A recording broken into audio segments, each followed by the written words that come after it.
students, first of all, I welcome you all to my 12th video on the chapter Basic Principles and Techniques of Organic Chemistry, right? In the previous video, we discussed something about isomerism, different types of isomerism, structural isomerism, stereoisomerism. At the same time, we also discussed something about reaction mechanism, right? And under that, under reaction mechanism, we started the discussion on cleavage of covalent bond, right? In the cleavage of covalent bond, we studied two ways with which covalent bond can be broken. One, it is heterolysis, another is homolysis.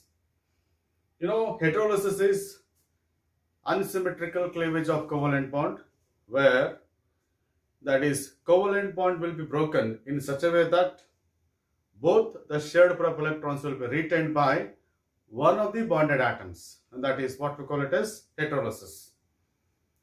The consequence of the heterolysis is formation of ions, cations and anions, and that too carbocations and carbanions.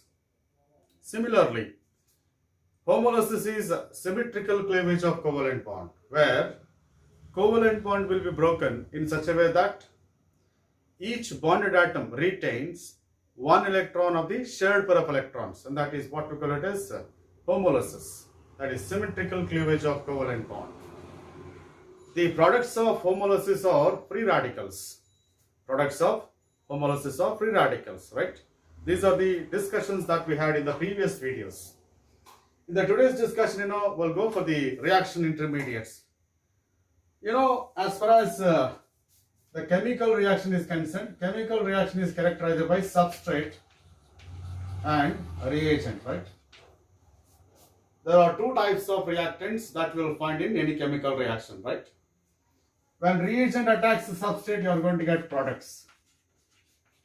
When reagent attacks substrate, you are going to get products. I said reagent is attacking species, substrate is a target molecule, right? At the same time, direct conversion of reactants into products is not possible. And these reactants are converted into intermediates, right? These reactants are converted into intermediates. Before they are converted into products, first they are going to attain a state, what we call it as intermediate state. And these intermediates are unstable and they get converted into products.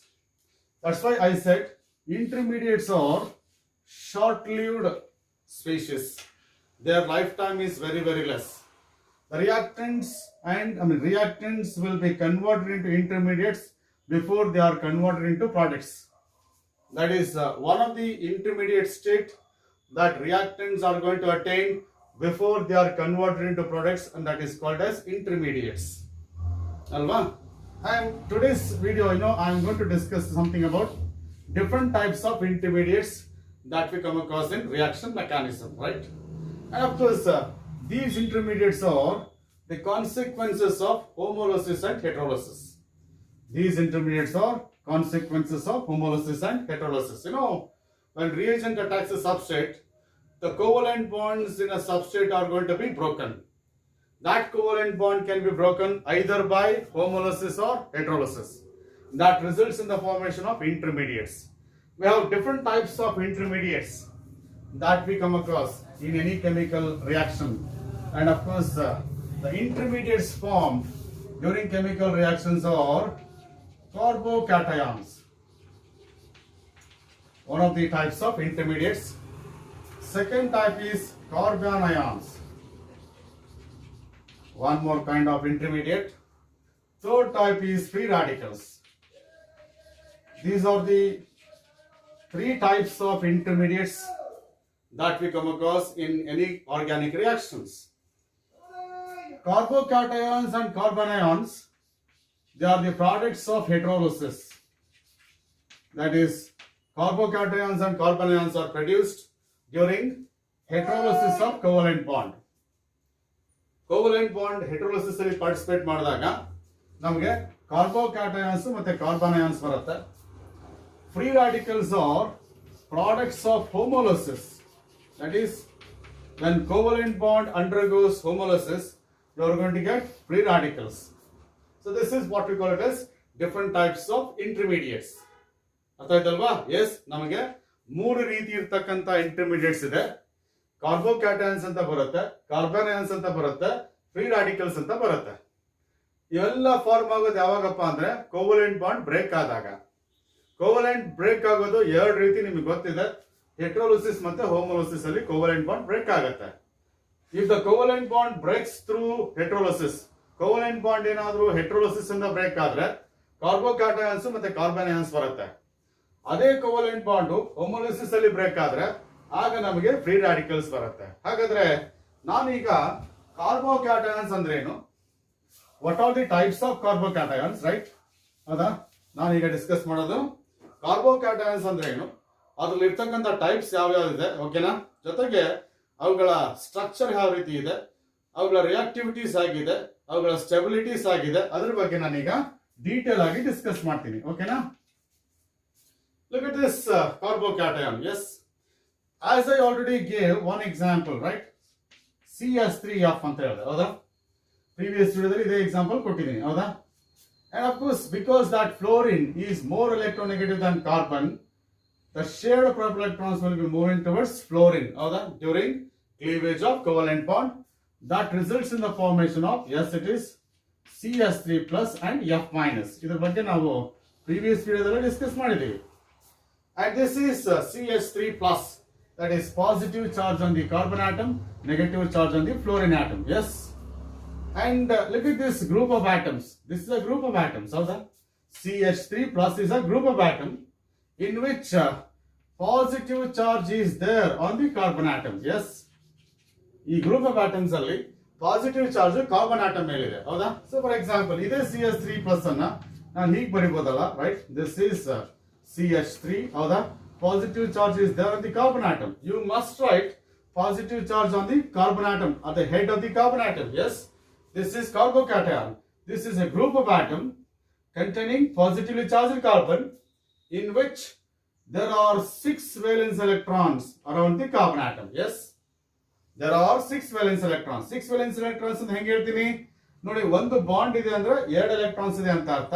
Carbon ಸುತ್ತ ನಮಗೆ 3 bonds ಇದೆ, ಹಾಗಾಗಿ there are 6 valence electrons around the carbon atom in the molecule of carbocation, and that is what we call it as carbocation. Carbocations are group of atoms containing positively charged carbon having 6 valence electrons in its molecule, and that is called as, yes, it is carbocation. ಯಾವುದೇ ಒಂದು group of atoms ಅಲ್ಲಿ positively charged carbon ಇತ್ತು, ಆ carbon atom ಸುತ್ತ 6 valence electrons ಇದ್ರೆ, 6 valence electrons ಅಂದ್ರೆ 3 covalent bonds ಇದೆ ಅಂತ ಅರ್ಥ, ಹೌದಾ? ಆಗ ಅದನ್ನ ನಾವೇನಂತ ಕರಿತೀವಿ ಅಂದ್ರೆ ಕಾರ್ಬೋಕ್ಯಾಟಯನ್ ಅಂತ ಕರಿತೀವಿ. So that is what we call it as carbocation. Carbocations are of different types. Carbocations ಅಲ್ಲಿ ಮತ್ತೆ ಬೇರೆ ಬೇರೆ ತರ ಇದೆ. ಏನಪ್ಪಾ ಅಂತಂದ್ರೆ that is primary carbocation. Primary carbocation, yes, this is primary carbocation. Secondary carbocation, yes, secondary carbocation. Next it is tertiary carbocation, yes.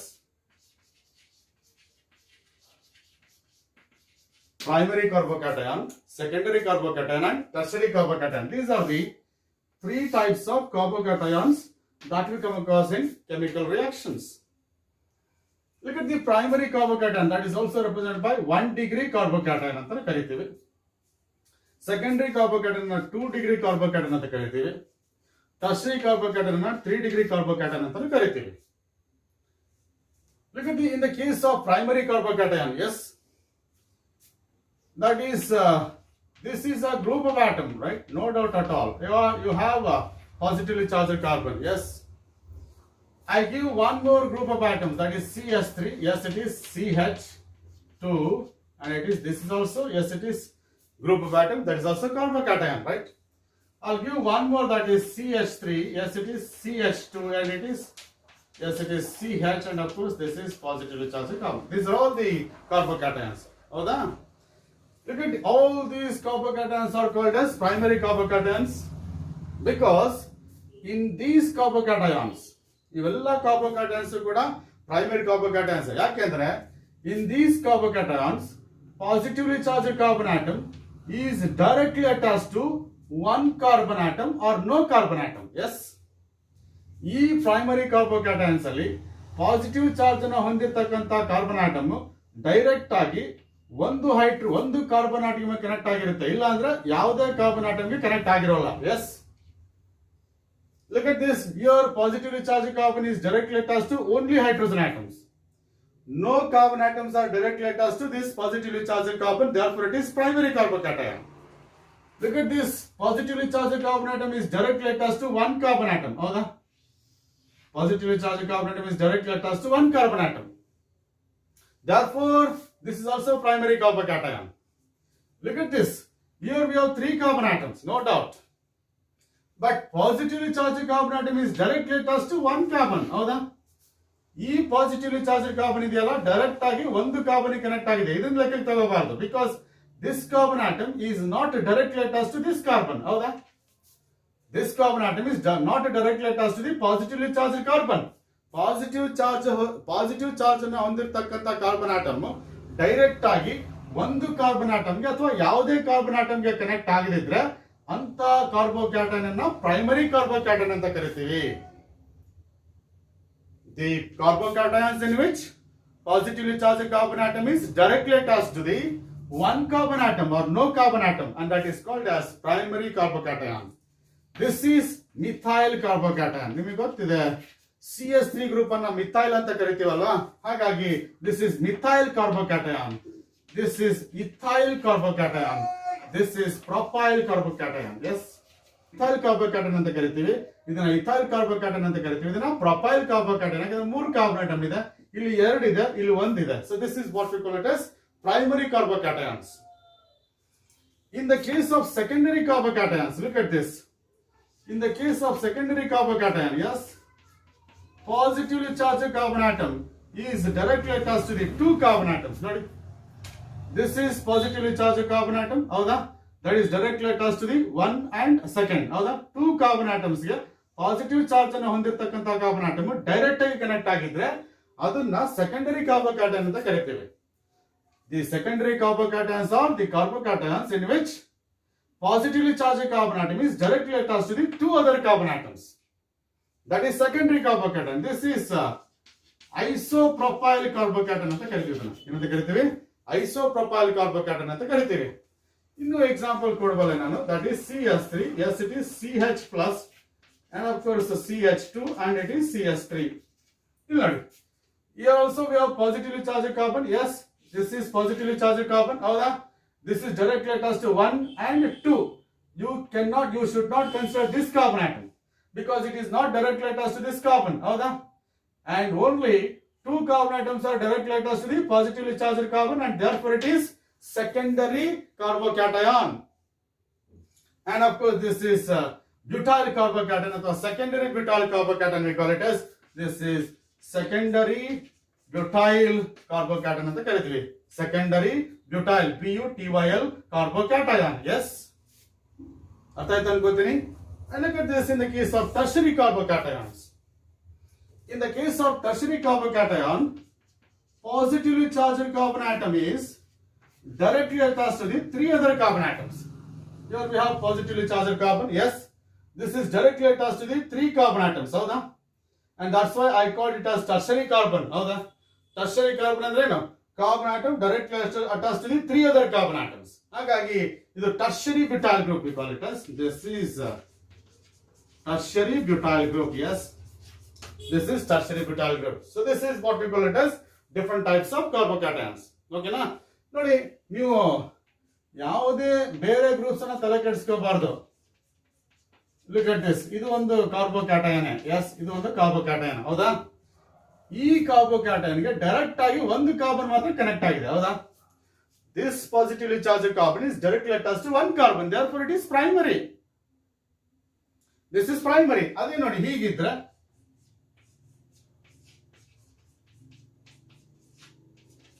ನೋಡಿ, ಇದು this positively charged carbon atom is directly attached to the 2 carbon atom. ಇಲ್ಲೊಂದು carbon ಇದೆ, ಇಲ್ಲೊಂದು carbon ಇದೆ. ಬೆಂಜಿನಲ್ಲಿ carbon ಇರುತ್ತಲ್ವಾ, ಇಲ್ಲೊಂದು carbon ಇದೆ, ಇಲ್ಲೊಂದು ಕಾರ್ಬನ್, ಹಾಗಾಗಿ ಇದು secondary carbocation.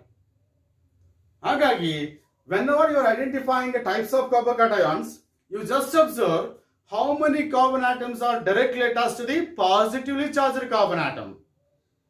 If one or no carbon atoms are attached to the positively charged carbon atom, then it is called primary carbocation.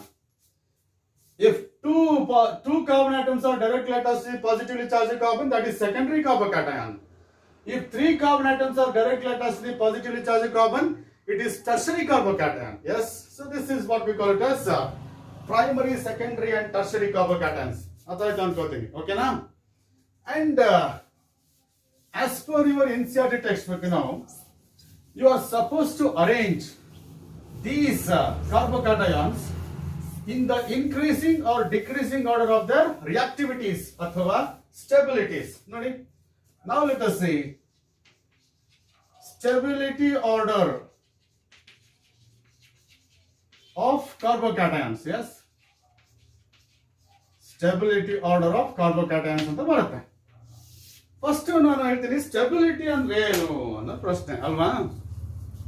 ಕನ್ನಡದಲ್ಲಿ ಅದಕ್ಕೆ ಸ್ಥಿರತೆ ಅಂತ ಕರೀತಾರೆ. ಎಸ್, ಯಾವುದು ಜಾಸ್ತಿ ಸ್ಥಿರವಾಗಿರ್ತದೆ, ಯಾವುದು ಕಡಿಮೆ ಸ್ಥಿರವಾಗಿರುತ್ತೆ ಅಂತ ಹೇಳೋದಿಲ್ಲ, ದಟ್ ಈಸ್ ಸ್ಟೆಬಿಲಿಟಿ ಆರ್ಡರ್. ಈಗ ಸುಮ್ಮನೆ ಸ್ಟೆಬಿಲಿಟಿ ಬಗ್ಗೆ ನಾನು ಮಾತಾಡೋದಾದ್ರೆ, ಎಸ್, ಈಗ ನೋಡಿ ಇಲ್ಲೊಂದು ಪ್ಲೇನ್ ಬುಕ್ ಇದೆ ಅಲ್ವಾ, ಈ ಬುಕ್ ಮೇಲೆ ಡಸ್ಟ್ ಇಡ್ತೀನಿ, ಹೌದಾ, ನೋಡಿ ಅಲ್ಲಾಡ್ತದೆ ಬಿದ್ದ್ಬಿಡುತ್ತೆ, ಹೌದಾ, ಈ ನೋಡಿ ಇದು ಇಡ್ತೀನಿ, ಹೌದಾ, ಸ್ವಲ್ಪ ಏನಪ್ಪ ಅಂದ್ರೆ ಸ್ವಲ್ಪ ಏನ್ ಮಾಡಿದ್ರೆ ಬಿದ್ದ್ಬಿಡುತ್ತೆ, ಹೌದಾ, ದಿಸ್ ಈಸ್ ನಾಟ್ ಸ್ಟೇಬಲ್. ಅದೇ ನೋಡಿ ಇದೇ ಬುಕ್ ಮೇಲೆ ಈ ಬಾಕ್ಸಿಂಗ್ ಇಟ್ಬಿಟ್ಟು ನೀವು ಎಷ್ಟು ಮಾಡಿ ಏನು ಬೀಳೋದಿಲ್ಲ, ಹೌದಾ, ಅಂದ್ರೆ ಏನರ್ಥ, ಇದು more stable, this is more stable on the plane of the book, ಹೌದಾ. ಅದೇ ಈ ಡಸ್ಟ್ ಇದೆಯಲ್ಲ ಇದು ನೋಡಿ, ಇದು ಅನ್ಸ್ಟೇಬಲ್, ನಿಂತ್ಕೊಳ್ಳುತ್ತೆ, ಸ್ವಲ್ಪ ಸ್ವಲ್ಪ ಶೇಕ್ ಮಾಡಿದ ತಕ್ಷಣ ಬಿದ್ದ್ಬಿಡುತ್ತೆ, ಹೌದಾ, ದಿಸ್ ಇಸ್ ಅನ್ಸ್ಟೇಬಲ್. ಹಾಗೆ ಇಲ್ಲೂ ಕೂಡ ನಾವು ಕಾರ್ಬೋಕ್ಯಾಟಯಾನ್ಸ್ ಕೆಲವು ಸ್ಟೇಬಲ್ ಆಗಿರ್ತವೆ, ಕೆಲವು ಅನ್ಸ್ಟೇಬಲ್ ಆಗಿರ್ತವೆ. ಕೆಮಿಕಲ್ ರಿಯಾಕ್ಷನ್ಸ್ ಅಲ್ಲಿ ಸ್ಟೆಬಿಲಿಟಿಯನ್ನ ಡಿಸೈಡ್ ಮಾಡೋದು ಹೇಗಪ್ಪ ಅಂದ್ರೆ, ಈಗ ನೋಡಿ ಯಾವುದೋ ಒಂದು ಕೆಮಿಕಲ್ ರಿಯಾಕ್ಷನ್ ಇರುತ್ತೆ, if the reactant takes part in that chemical reactions easily, ಯಾವುದೋ ಒಂದು chemical reaction reactant chemical reaction ಅಲ್ಲಿ ಈಸಿಯಾಗಿ ಪಾರ್ಟಿಸಿಪೇಟ್ ಮಾಡಿದ್ರೆ then it is called as more reactive substance ಅಂತ ಕರಿತೀವಿ. ಅವಾಗ ರಿಯಾಕ್ಟೆಂಟ್ ಅನ್ನ ಮೋರ್ ರಿಯಾಕ್ಟಿವ್ ಅಂತ ಕರಿತೀವಿ. ಯಾವುದೋ ಒಂದು ಕೆಮಿಕಲ್ ರಿಯಾಕ್ಷನ್ ಅಲ್ಲಿ ಒಂದು ಸಬ್ಸ್ಟೆನ್ಸ್ ಕೆಮಿಕಲ್ ರಿಯಾಕ್ಷನ್ ಅಲ್ಲಿ ಪಾರ್ಟಿಸಿಪೇಟ್ ಮಾಡಲ್ಲ, ಹೌದಾ, ಅಥವಾ ಈಸಿಯಾಗಿ ಪಾರ್ಟಿಸಿಪೇಟ್ ಮಾಡಲ್ಲ ಅಂದ್ರೆ then that substance is more stable ಅಂತ, ಅಥವಾ ಲೆಸ್ ರಿಯಾಕ್ಟಿವ್ ಅಂತ. ಯಾವುದಕ್ಕೆ ರಿಯಾಕ್ಟಿವಿಟಿ ಜಾಸ್ತಿ ಇರುತ್ತದೋ, ಯಾವುದು ಬೇಗ ಕೆಮಿಕಲ್ ರಿಯಾಕ್ಷನ್ ಅಲ್ಲಿ ಪಾರ್ಟಿಸಿಪೇಟ್ ಮಾಡುತ್ತೋ ಅದು ಲೆಸ್ ಸ್ಟೇಬಲ್.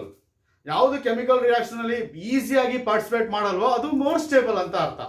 ಹಾಗಾಗಿ ನಾವೇನ್ ಹೇಳ್ತೀವಿ ಗೊತ್ತಾ, reactivity is inverse of stability. Reactivity is inverse of stability ಅಂದ್ರೆ ರಿಯಾಕ್ಟಿವಿಟಿ ಜಾಸ್ತಿ ಆದ್ರೆ ಸ್ಟೆಬಿಲಿಟಿ ಕಡಿಮೆ ಆಗುತ್ತೆ, ಸ್ಟೆಬಿಲಿಟಿ ಜಾಸ್ತಿ ಆದ್ರೆ ರಿಯಾಕ್ಟಿವಿಟಿ ಕಡಿಮೆ ಆಗುತ್ತೆ. ಅವೆರಡು ಇನ್ವರ್ಸ್ ಟು ಈಚ್ ಅದರ್. ಅದಾಯ್ತಾ? That is what we call reactivity and stability. That is chemical reaction ಅಲ್ಲಿ ಪಾರ್ಟಿಸಿಪೇಟ್ ಮಾಡೋದಂದ್ರೆ ಏನಪ್ಪಾ ಅಂದ್ರೆ, if the bonds present in a reacting molecule are broken easily. Chemical reaction ಒಂದು substance participate ಮಾಡಿದ್ರೆ ಅಂತ ಅರ್ಥ ಏನು, it undergoes cleavage of covalent bonds, ಹೌದಾ. ಒಂದು ಯಾವುದೇ ಸಬ್ಸ್ಟೆನ್ಸ್ ಕೆಮಿಕಲ್ ರಿಯಾಕ್ಷನ್ ಅಲ್ಲಿ ಪಾರ್ಟಿಸಿಪೇಟ್ ಮಾಡಿದ್ರೆ the chemical bonds present in that molecule will be broken, howda. If those bonds are broken easily, then that substance is more reactive in the chemical reaction. If the bonds present in the molecule cannot be broken easily, then that substance is more stable. ಯಾವ ಮಾಲಿಕ್ಯೂಲಿನ bonds ಅನ್ನ ಈಸಿಯಾಗಿ break ಮಾಡಕ್ ಸಾಧ್ಯ ಆಗುತ್ತೋ ಅದು more reactive. ಯಾವ molecules ಗಳ bonds ಅನ್ನ ಈಸಿಯಾಗಿ ಬ್ರೇಕ್ ಮಾಡಕ್ ಆಗಲ್ವೋ ಅದು ಲೆಸ್ ರಿಯಾಕ್ಟಿವ್ ಅಥವಾ ಮೋರ್ ಸ್ಟೇಬಲ್ ಅಂತ ಅರ್ಥ. And that is what we call it as stability there. ಇಲ್ಲಿ ನಾನು I am talking about stability order of different carbocations, ಹೌದಾ. ನಿಮಗೆ ಗೊತ್ತಿದೆ ಪ್ರೈಮರಿ ಕಾರ್ಬೋಕ್ಯಾಟನ್ ಇದೆ, ಸೆಕೆಂಡರಿ ಕಾರ್ಬೋಕ್ಯಾಟನ್ ಇದೆ, ಟರ್ಷರಿ ಕಾರ್ಬೋಕ್ಯಾಟನ್ ಇದೆ, ಹೌದಾ. ಅವುಗಳಲ್ಲಿ ಸ್ಟೆಬಿಲಿಟಿ ಆರ್ಡರ್ ಹೇಗಿದೆ ನೋಡೋಣ. That is look at this, this is CS3 plus and this is CS3 CS2 plus. Methyl carbocation, ethyl carbocation, yes. Then it is isopropyl carbocation CS3CH CS3, ಹೌದಾ. Then it is tertiary butyl carbocation, ಹೌದಾ. This is tertiary butyl carbocation, yes.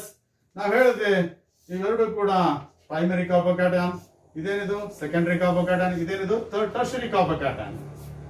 ಈ ನಾಲ್ಕರಲ್ಲಿ as it is methyl carbocation is less stable than ethyl carbocation. Ethyl carbocation is less stable than isopropyl carbocation.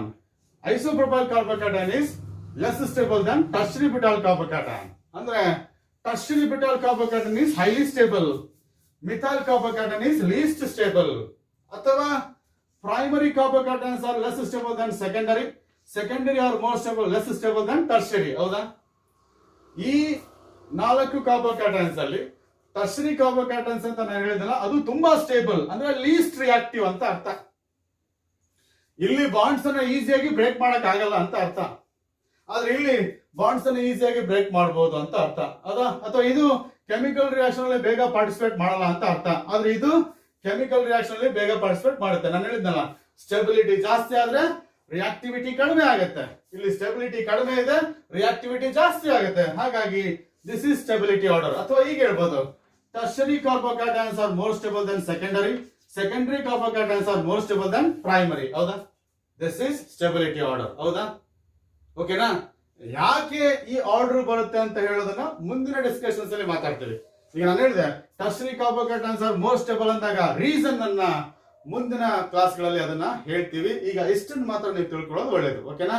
So this is what we call it as stability order of carbocations. ಇನ್ನ ಕಾರ್ಬೋಕ್ಯಾಟಯನ್ಸ್ ಅಲ್ಲಿ ನೀವು study ಮಾಡಬೇಕಾಗಿರೋದು ಏನಪ್ಪಾ ಅಂದ್ರೆ structure of S it is carbocations, how the atoms are arranged in carbocations ಅನ್ನೋದನ್ನ ಕಲಿಬೇಕು. Right? That is structure of carbocation. Yes, ನೆನಪಿರಲಿ, this is a group of atoms in which will find positively charged carbon atom. ಹೌದಾ? I take one of the positively charged carbon atom, that is one of the carbocations, that is CH3+. ಓಕೆನಾ? This is carbocation. ಹೌದಾ? ನೆನಪಿರಲಿ, carbon atom ಸುತ್ತ 3 bonds ಇದೆ, ಅದು ನೆನಪಿರಲಿ. ಓಕೆನಾ? And that means it contains 6 electrons around the, yes it is carbon there. ಹೌದಾ? And of course look at this, as far as carbon atom, positively charged carbon atom in the carbocation, it is sp2 hybridized. This is sp2 hybridized. The carbon atom present in carbocation is sp2 hybridized. ಹಾಗಾಗಿ ನಾನು ಹೇಳಿದ್ನಲ್ಲ, bond angle ಏನಾಗುತ್ತೆ 120 degree ಆಗುತ್ತೆ. ಹೌದಾ? ಆಗ geometry ಏನಾಗುತ್ತೆ trigonal planar. S. So ಇದ್ರ ಬಗ್ಗೆ ಇನ್ನು ನೀವು ಕೆಮಿಕಲ್ ಬಾಂಡಿಂಗ್ ಡೀಟೇಲ್ ಆಗಿ ಓದ್ತೀರಾ. ಈಗ ಇಷ್ಟೇ ತಿಳ್ಕೊಳ್ಳಿ, ಇದು sp2 hybridized, 120 ಡಿಗ್ರಿ ಇರ್ತದೆ, ಟ್ರೈಗೋನಲ್ ಪ್ಲೇನಾರ್ ಇರ್ತದೆ. ಹೌದಾ? ನಾನು ಹೇಳ್ತಾ ಇದ್ದೆ, whenever there is sp2 hybridization, ಎಲ್ಲಾದ್ರೂ sp2 hybridization ಇದ್ರೆ there will be 3 sp2 hybrid orbitals. ಹೌದಾ? there will be 3 sp2 hybrid orbitals. ಹೌದಲ್ವಾ? sp3 ಅಲ್ಲಿ 4 sp3 hybrid orbital ಇರ್ತದೆ, sp ಅಲ್ಲಿ 2 sp hybrid orbitals ಇರ್ತದೆ. ಆದ್ರೆ sp2 ಅಲ್ಲಿ 3 sp2 hybrids ಇರ್ತದೆ. that is sp2 hybridization ಅಲ್ಲಿ there are 3 sp2 hybrid orbitals, each contain 1 electron. Yes, ಪ್ರತಿಯೊಂದು ಹೈಬ್ರಿಡ್ ಆರ್ಬಿಟಲ್ ಅಲ್ಲೂ 1 ಎಲೆಕ್ಟ್ರಾನ್ ಇರ್ತದೆ. ಎಲೆಕ್ಟ್ರಾನ್ ಅನ್ನ ಈ ರೀತಿ ರೆಪ್ರೆಸೆಂಟ್ ಮಾಡ್ತೀವಿ. ಎಸ್, ಇದು ಪ್ರತಿ ಹೈಬ್ರಿಡ್ ಆರ್ಬಿಟಲ್ ಅಲ್ಲಿ ಒಂದೊಂದು ಎಲೆಕ್ಟ್ರಾನ್ ಇದೆ. ಹೌದಾ? And of course here it is this sp2. Yes, ಈ 1 ಎಲೆಕ್ಟ್ರಾನ್ ಇರತಕ್ಕಂತ sp2 ಇದೆಯಲ್ಲ, that overlaps with atomic orbitals of hydrogen. ಇಲ್ಲಿ ನೋಡಿ, ಇಲ್ಲೊಂದು ಹೈಡ್ರೋಜನ್ ಇದೆ, ಇಲ್ಲೊಂದು ಹೈಡ್ರೋಜನ್ ಇದೆ, ಇಲ್ಲೊಂದು ಹೈಡ್ರೋಜನ್ ಇದೆ. ಹೌದಾ? ಈ sp2 ಹೈಬ್ರಿಡ್ ಆರ್ಬಿಟಲ್ ಅಲ್ಲಿ 1 ಎಲೆಕ್ಟ್ರಾನ್ ಇರುತ್ತದೆ. ಹೈಡ್ರೋಜನ್ ಇಂದ 1 ಎಲೆಕ್ಟ್ರಾನ್ ತಗೊಂಡ್ಬಿಟ್ಟು ಒಂದು CH ಬಾಂಡ್ ಅನ್ನು ಫಾರ್ಮ್ ಮಾಡುತ್ತೆ. ಎಸ್, ಈ sp2 ಹೈಬ್ರಿಡ್ ಆರ್ಬಿಟಲ್ ಏನ್ ಮಾಡುತ್ತೆ, ಒಂದು ಹೈಡ್ರೋಜನ್ ಜೊತೆ ಓವರ್ಲಾಪ್ ಆಗ್ಬಿಟ್ಟು ಇನ್ನೊಂದು CH ಬಾಂಡ್ ಅನ್ನು ಫಾರ್ಮ್ ಮಾಡುತ್ತೆ. ಈ sp2 ಹೈಬ್ರಿಡ್ ಆರ್ಬಿಟಲ್ ಕೂಡ ಹೈಡ್ರೋಜನ್ ಜೊತೆ ಓವರ್ಲಾಪ್ ಆಗ್ಬಿಟ್ಟು ಇನ್ನೊಂದು CH ಬಾಂಡ್ ಅನ್ನು ಫಾರ್ಮ್ ಮಾಡುತ್ತೆ.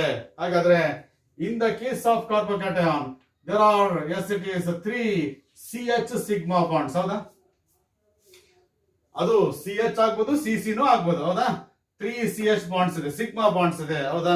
and remember the fourth one is vacant orbital. Fourth orbital ಇದೆ, ಅದು vacant, that is p orbital. It doesn't have any electrons. 4ನೇ ಆರ್ಬಿಟಲ್ ಇದೆಯಲ್ಲ, ಅದು ವೇಕೆಂಟ್ ಆಗಿರ್ತದೆ, ಅದು p orbital. and of course this positive charged carbon atom carries positive charge. ಹೌದಾ? This carbon atom carries positive charge because of this vacancy there. Yes. ಒಂದು electron ಕಳ್ಕೊಂಡಿದೆಯಲ್ಲ ಅದು carbocation form ಆಗ್ಬೇಕಾದ್ರೆ ಹೇಳ್ತಿದ್ವಲ್ಲ, carbocation ಯಾವಾಗ form ಆಗುತ್ತೆ? Upon losing one electron that any species is converted into positively charge ion. ಹೌದಾ? ಒಂದು electron ಕಳ್ಕೊಂಡಿರೋದ್ರಿಂದ fourth orbital ಇದೆಯಲ್ಲ ಅದು vacant ಆಗಿರ್ತದೆ. So this is what we call it as the structure of, S it is what we call it as carbocation. ಇದನ್ನ ಹೀಗೂ ಬರೀಬಹುದು ನೀವು ಬೇಕಾದ್ರೆ. This is one CH bond, and of course this is, okay, that is one more CH bond, yes, and of course this is one more CH bond, 3D representation ಅಂತ ಹೇಳ್ತೀವಲ್ವಾ. and of course ಇಲ್ಲೇನಿದೆ, vacant orbital ಇದೆ, carbon ಮೇಲೆ positive charge ಇದೆ. this is trigonal planar, yes, all 3 CH bonds in one plane. ಈ p orbital ನೋಡಿ, ಒಂದು lobe ಇದೆಯಲ್ಲ ಮೇಲ್ಗಡೆ ಇರ್ತದೆ, ಇನ್ನೊಂದು ಲೋಬ್ ಕೆಳಗಡೆ ಇರ್ತದೆ. so this is what we call it as trigonal planar geometry of, yes, it is carbocation. ಇದೇನಿದು ಇದು ನೋಡಿ, ನಾನು ಹೇಳ್ತಿದ್ನಲ್ಲ 3D representation ಅಂತ ಹೇಳಿ. this is going away from, this is away from the observer, this is towards the observer, this is in the plane of the board. ಹೌದಾ? ಹೀಗೆ ಏನಪ್ಪಾ ಅಂದ್ರೆ ನೋಡಿ ಇಲ್ಲಿ ಒಂದು ಪ್ಲೇನ್ ಇದೆ ಅಂದ್ರೆ ಸೆಂಟ್ರಲ್ಲಿ ಕಾರ್ಬನ್ ಆಟಮ್ ಇರ್ತದೆ. ಓಕೆನಾ? ಸೆಂಟ್ರಲ್ಲಿ ಕಾರ್ಬನ್ ಆಟಮ್ ಇರ್ತದೆ. ಇಲ್ಲೊಂದು CH ಬಾಂಡ್ ಇದೆ, ಇಲ್ಲೊಂದು CH ಬಾಂಡ್ ಇದೆ, ಇಲ್ಲೊಂದು CH ಬಾಂಡ್ ಇದೆ. ಹೌದಾ? ಇವುಗಳ ಮಧ್ಯೆ ಇರ್ತಕ್ಕಂಥ ಬಾಂಡ್ ಆಂಗಲ್ ಎಷ್ಟು? 120 ಡಿಗ್ರಿ. ಹೌದಾ? 120 degree. So this bond angle is 120 degree trigonal planar. Yes. So this is what we call it as carbocations in which carbon atom is sp2 hybridized. Okay na? Agboudala? This is what we call it as structure of carbocation. ನಾನು ಇಲ್ಲಿ ತಗೊಂಡಿರೋದು methyl carbocation. ಇಲ್ಲೊಂದು CH bond, ಇಲ್ಲೊಂದು CH bond, ಇಲ್ಲೊಂದು CH bond. ಓಕೆನಾ? ಒಂದು vacant orbital ಇದೆ, that is p orbital. So that is methyl carbocation. ಓಕೆನಾ? This is what we call it as structure of carbocations. One of the types of reaction intermediates. Now at this moment, we'll go for the, yes, it is carbon ions. Okay na? ಈಗ ನೋಡಿ, hybridisation ಬಗ್ಗೆ ನೀವು chemical bonding ಅಲ್ಲಿ ಇನ್ನೂ detail ಆಗಿ ಓದ್ತೀರಾ. But ಅವೆಲ್ಲ details ನಾನು ಈಗ ಹೇಳೋಕ್ಕಾಗಲ್ಲ. ನಿಮ್ಗೆ ಕೆಮಿಕಲ್ ಬಾಂಡಿಂಗ್ ಅಲ್ಲಿ ಓದಿದ್ಮೇಲೆ ಅವೆಲ್ಲ ಕ್ಲಾರಿಟಿ ಸಿಗುತ್ತೆ. ಬಟ್ ಇಲ್ಲಿ ಏನ್ ನಾನು ಹೇಳ್ತೀನಿ ಅಷ್ಟನ್ನ ಸ್ವಲ್ಪ ನೆನ್ಪಿಟ್ಕೊಳ್ಳೋ ಪ್ರಯತ್ನ ಮಾಡಿ ಅಷ್ಟೇ. ಓಕೆನಾ? Now let us see one more type of, yes, it is reaction intermediates. That is what we call it as carbon ions. Carbocations are group of atoms containing positively charged carbon. ಹೌದಾ? Opposite ಇಲ್ಲ ಅಷ್ಟೇ. Carbon ions are group of atoms containing negatively charged carbon atom, in which there are 8 valence electrons around the carbon atom. Carbocations ಅಲ್ಲಿ 6 valence electrons ಇತ್ತು carbon atom ಸುತ್ತ. ಇಲ್ಲಿ there are, yes, it is 8 valence electrons around the carbon atom. That is what we call it as carbon ion. ನಾನು ಹೇಳ್ತಾ ಇದ್ದೇನೆ ನಿಮಗೆ, if I say that is CH3Z ಅಂತ ಇಟ್ಕೊಳ್ಳಿ, ಯಾವ್ದೊಂದು Z ಅಂತ ಇಟ್ಕೊಳ್ಳಿ. ಓಕೆನಾ? ಯಾವ್ದೋ ಗ್ರೂಪ್ ಇದೆ. ಓಕೆನಾ? if it undergoes heterolysis ಅಲ್ಲಿ ಪಾರ್ಟಿಸಿಪೇಟ್ ಮಾಡುತ್ತೆ. yes, this undergoes heterolysis. ಆಗ if carbon atom is more electronegative than Z, ಕಾರ್ಬನ್ನಿನ ಎಲೆಕ್ಟ್ರೋನೆಗೆಟಿವಿಟಿ Z ಗಿನ ಜಾಸ್ತಿ ಇದ್ರೆ ಆಗೇನಾಗುತ್ತೆ? the shared purple electrons are moving towards carbon. ಹೌದಾ? ಕಾರ್ಬನ್ ಆಟಮ್ Z ಗಿನ ಎಲೆಕ್ಟ್ರೋನೆಗೆಟಿವಿಟಿ ಜಾಸ್ತಿ ಇದ್ದಾಗ shared purple electrons ಕಾರ್ಬನ್ ಕಡೆ ಹೋಗುತ್ತೆ. ಆಗ CH3 will be converted to CH3 minus, Z is converted to Z plus, because Z is losing electron, CH3 is gaining electron. ಹೌದಾ? CH3 ಒಂದು extra electron gain ಮಾಡೋದ್ರಿಂದ CH3 minus ಆಗುತ್ತೆ. ಆ Z ಒಂದು electron ಕಳ್ಕೊಳ್ಳೋದ್ರಿಂದ Z plus ಆಗುತ್ತೆ. The resulting group of atoms containing negatively charged carbon atom, that is called as carbon ion. The group of atoms containing negatively charged carbon atom, that is called as carbon ion. I said there are, yes, it is 8 electrons around carbon atom ಅಂತ ಹೇಳಿದೆ. ಹೌದಾ? CH3 ಅಂತ ಇದೆ, ಈಗ 6 electrons ಇದೆ. ಹೌದಾ? ಇಲ್ಲಿ ನೋಡಿ, ಇಲ್ಲಿ CH3 ಇದೆ, 6 electrons ಇದೆ. ಇಲ್ಲಿ ನೋಡಿ 2 electrons ಬಂದಿದೆ ತಾನೆ ಕಾರ್ಬನ್ಗೆ. ಇಲ್ಲಿ ಕಾರ್ಬನ್ಗೆ ಒಂದು ಎಲೆಕ್ಟ್ರಾನ್, ಅದರದ್ದು ಸ್ವಂತ ಎಲೆಕ್ಟ್ರಾನ್ ಇದು. ಹೌದಾ? ಇದು Z ಇಂದ ಒಂದು ಎಲೆಕ್ಟ್ರಾನ್ ತಗೊಂಡಾಗ ಏನಾಯ್ತು ಅದಕ್ಕೆ? ಎಸ್ ಇಟ್ ಇಸ್ ಇನ್ನೊಂದು ಎಕ್ಸ್ಟ್ರಾ ಎಲೆಕ್ಟ್ರಾನ್ ಬಂತು. ಹಾಗಾಗಿ ಏನಾಯ್ತದು? As it is that is negative charge ಬಂತು. ಹೌದಾ? ಇಲ್ಲೊಂದು ಏನಪ್ಪಾ ಅಂದ್ರೆ ಫಸ್ಟ್ ನೋಡಿ, ಕಾರ್ಬನ್ಗೆ ಇದು original electron present in the carbon atom. This is one extra electron is from, yes, it is one extra electron is from Z. Z ಇಂದ ಒಂದು ಎಕ್ಸ್ಟ್ರಾ ಎಲೆಕ್ಟ್ರಾನ್ ಬಂತಲ್ವ, ಹಾಗಾಗಿ ಏನಾಯ್ತಿದು? ದಟ್ ಇಸ್ 2 ಎಲೆಕ್ಟ್ರಾನ್ಸ್ ಬಂತು ಕಾರ್ಬನ್ಗೆ. ಹೌದಾ? ಹಾಗಾಗಿ ಇಲ್ಲಿ ಎಷ್ಟಿದೆ? 6 ಇದೆ, ಇಲ್ಲಿ 2 ಇದೆ. ಎಷ್ಟಾಯ್ತು? 8 ಆಯ್ತು. ಹೌದಾ?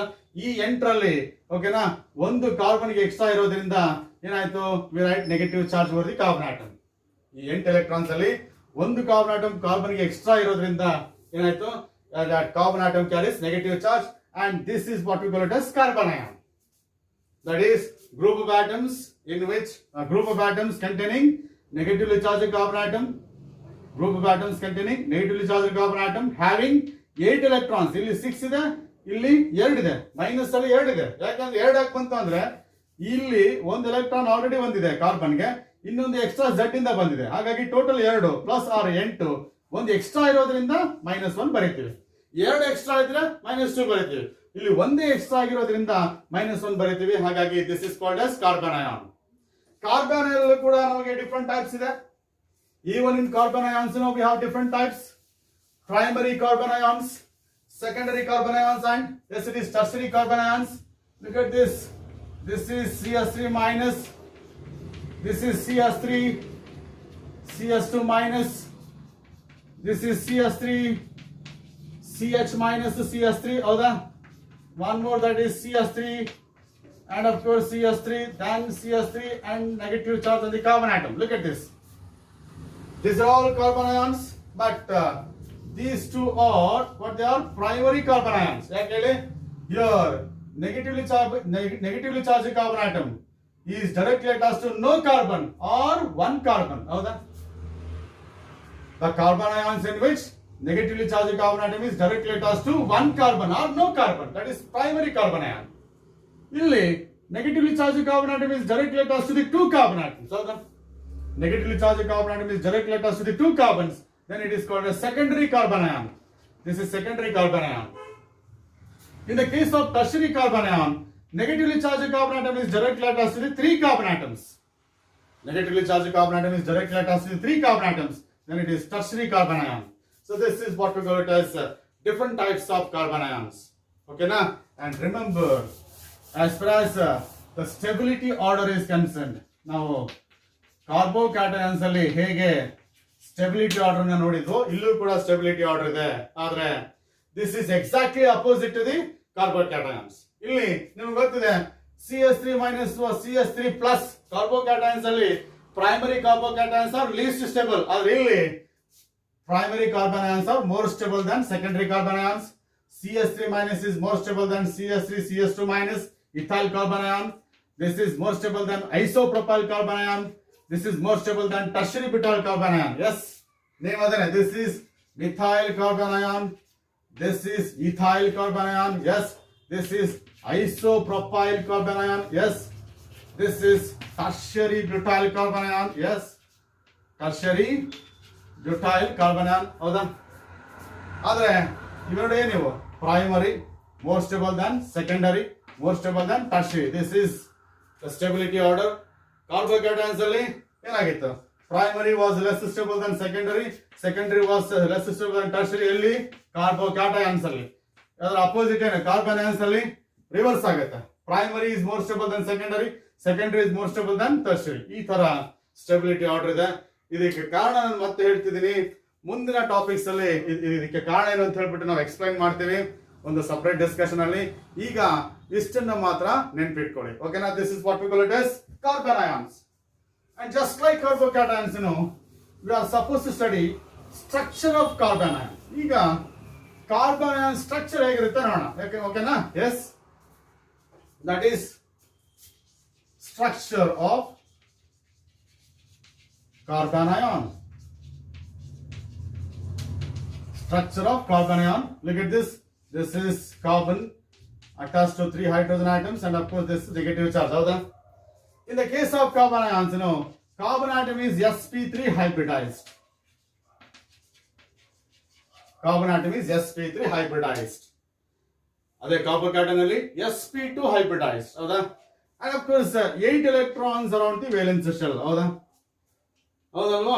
8 electrons ಅಂತ ಗೊತ್ತಾಗುತ್ತೆ, 4 pairs ಅಂತ ಗೊತ್ತಾಗುತ್ತೆ. ಹೌದಾ? 8 electrons ಅಂದ್ರೆ 4 pairs. 4 pairs ಅಂದ್ರೆ 4 bonds. 4 bonds ಎಲ್ಲ ಇರುತ್ತೆ. sp3 hybridization ಇರ್ತದೆ. ನಾವು ಜನರಲ್ ಆಗಿ sp3 hybridization ಅಂತ ತಕ್ಷಣ ಟೆಟ್ರಾಹೆಡ್ರಲ್ ಅಂತ ಕರಿತೀವಿ. ಹೌದಾ? sp3 hybridization ಅಂತ ತಕ್ಷಣ ಟೆಟ್ರಾಹೆಡ್ರಲ್ ಅಂತ ಕರಿತೀವಿ. Due to some reasons it has got pyramidal shape. ಇದಕ್ಕೆ ಕಾರಣ ನಿಮಗೆ ಮುಂದೆ ಗೊತ್ತಾಗುತ್ತೆ. ನಾವು ಎಕ್ಸ್ಪೆಕ್ಟ್ ಮಾಡೋದು ಟೆಟ್ರಾಹೆಡ್ರಲ್ ಅನ್ನ, ಯಾಕಂದ್ರೆ sp3 ಅಂದ ತಕ್ಷಣ ನಾವೇನಂತೀವಿ? ಟೆಟ್ರಾಹೆಡ್ರಲ್ ಅಂತೀವಿ. ಆದ್ರೆ ಇದರಲ್ಲಿ ಪಿರಮಿಡಲ್ ಶೇಪ್ ಇರ್ತದೆ. ಕಾರಣ ನಿಮಗೆ ಮುಂದೆ ಗೊತ್ತಾಗುತ್ತೆ. ಅದಕ್ಕೆ ಎಲೆಕ್ಟ್ರಾನ್ ಪೇರ್ ರಿಪಲ್ಷನ್ ಅಂತ ಮುಂದಿನ ಡಿಸ್ಕಷನ್ಸ್ ಅಲ್ಲಿ ಬರುತ್ತೆ, ಅವಾಗ ಅಲ್ಲಿ ಅರ್ಥ ಆಗುತ್ತೆ. ಎಸ್, ಓಕೆನಾ? And of course if I say sp3 hybridization, look here, there are, yes it is, ನಾವು ಎಕ್ಸ್ಪೆಕ್ಟ್ ಮಾಡ್ತೀವಿ ಏನೋ 4 sp3 hybrid orbitals. ಹೌದಾ? sp3 hybridization ಅಂತ ತಕ್ಷಣ 4 sp3 hybrid orbitals ಅಂತ ಕರಿತೀವಿ, ಇರುತ್ತೆ ಅಂತ ಹೇಳ್ತೀವಿ. ಇದು sp3, ಎಸ್, ಇದು sp3, ಇದು sp3, ಹೌದಾ? ದಿಸ್ ಇಸ್ ಆಲ್ಸೋ sp3, ಹೌದಾ? Out of these 4 sp3 hybrid orbitals, 3 will have 1 electron. 3 sp3 hybrid orbitals ಅಲ್ಲಿ ಒಂದೊಂದು ಎಲೆಕ್ಟ್ರಾನ್ ಇರುತ್ತೆ. 4th ಅಲ್ಲಿ 2 ಎಲೆಕ್ಟ್ರಾನ್ಸ್ ಇರುತ್ತೆ, ಹೌದಾ? 4th sp3 hybrid orbital has got 2 electrons, ಹೌದಾ? And these sp3 hybrid orbital containing 1 electron overlaps with hydrogen. Yes, overlaps with hydrogen. Yes, hydrogen contributes 1 electron. Yes, overlaps with hydrogen. ಈ ತರ 3 CH sigma bonds ಅನ್ನು form ಮಾಡುತ್ತೆ. 4th orbital doesn't overlap with hydrogen because already it has got 2 electrons. ಹೌದಾ? ಹಾಗಾಗಿ ಇದು overlap ಆಗಲ್ಲ. Because of this, it will get negative charge because of the lone pair of electrons on the, yes it is 4th hybrid orbital, carbon gets its negative charge. Lone pair of electrons ಅಂದ್ರೆ pair of electrons not involved in bonding ಅಂತ ಅರ್ಥ. ಇಲ್ಲೂ pair of electron ಇದೆ, ಇಲ್ಲೂ pair of electron ಇದೆ, ಇಲ್ಲೂ pair of electrons. They are bonding electrons because they have taken part in bonding. ಇದೆಯಲ್ಲ lone pair, not involved in bonding, ಯಾರ ಜೊತೆಗೂ ಓವರ್ಲ್ಯಾಪ್ ಆಗಿಲ್ಲ. ಇವು ಮಾತ್ರ ಓವರ್ಲ್ಯಾಪ್ ಆಗಿದೆ, ಹೌದಾ? ಇಲ್ಲ ಆಗಿಲ್ಲ. ಹಾಗಾಗಿ ಇದು, yes it is lone pair of electron. And of course this is what we call it as structure of, yes it is carbon ion. It has got pyramidal, yes it is shape. ನಾವು expect ಮಾಡಿದ್ದೇನು tetrahedral, but ಇರೋದೇನು pyramidal shape because of lone pair bond pair repulsion. ಈ lone pair bond pair repulsion ಇರೋದ್ರಿಂದ pyramidal shape ಬರ್ತದೆ. Yes, bond angle is not equal to 109 degree 28 minutes. It is less than 109 degree 28 minutes. ನಾವು ಹೇಳಿದ್ದೇನು 109 degree 28 minutes ಅಂತ ಹೇಳ್ತೀವಿ, ಆದ್ರೆ repulsion ಇರೋದ್ರಿಂದ 109 degree 28 minutes ಆಗುತ್ತೆ. ಈ ಡಿಸ್ಕಷನ್ ಅನ್ನ ಮುಂದಿನ ಚಾಪ್ಟರ್ಸ್ ಅಲ್ಲಿ ಇನ್ನೂ ಡೀಟೇಲ್ ಆಗಿ ಡಿಸ್ಕಸ್ ಮಾಡ್ತೀವಿ. ಈಗ ಇಷ್ಟನ್ನು ಮಾತ್ರ ನೆನ್ಪಿಟ್ಕೊಳ್ಳಿ. In carbanions, the negatively charge carbon atom is sp3 hybridized. Shape is pyramidal, ಹೌದಾ? ನಿಮ್ಗೆ ಆಲ್ರೆಡಿ ಸ್ಟೆಬಿಲಿಟಿ ಆರ್ಡರ್ ನ ಹೇಳಿದೀನಿ. Yes, this is what we call it as carbanion, ಹೌದಾ? Now let us see one more type of reaction intermediates, what we call it as free radicals, right?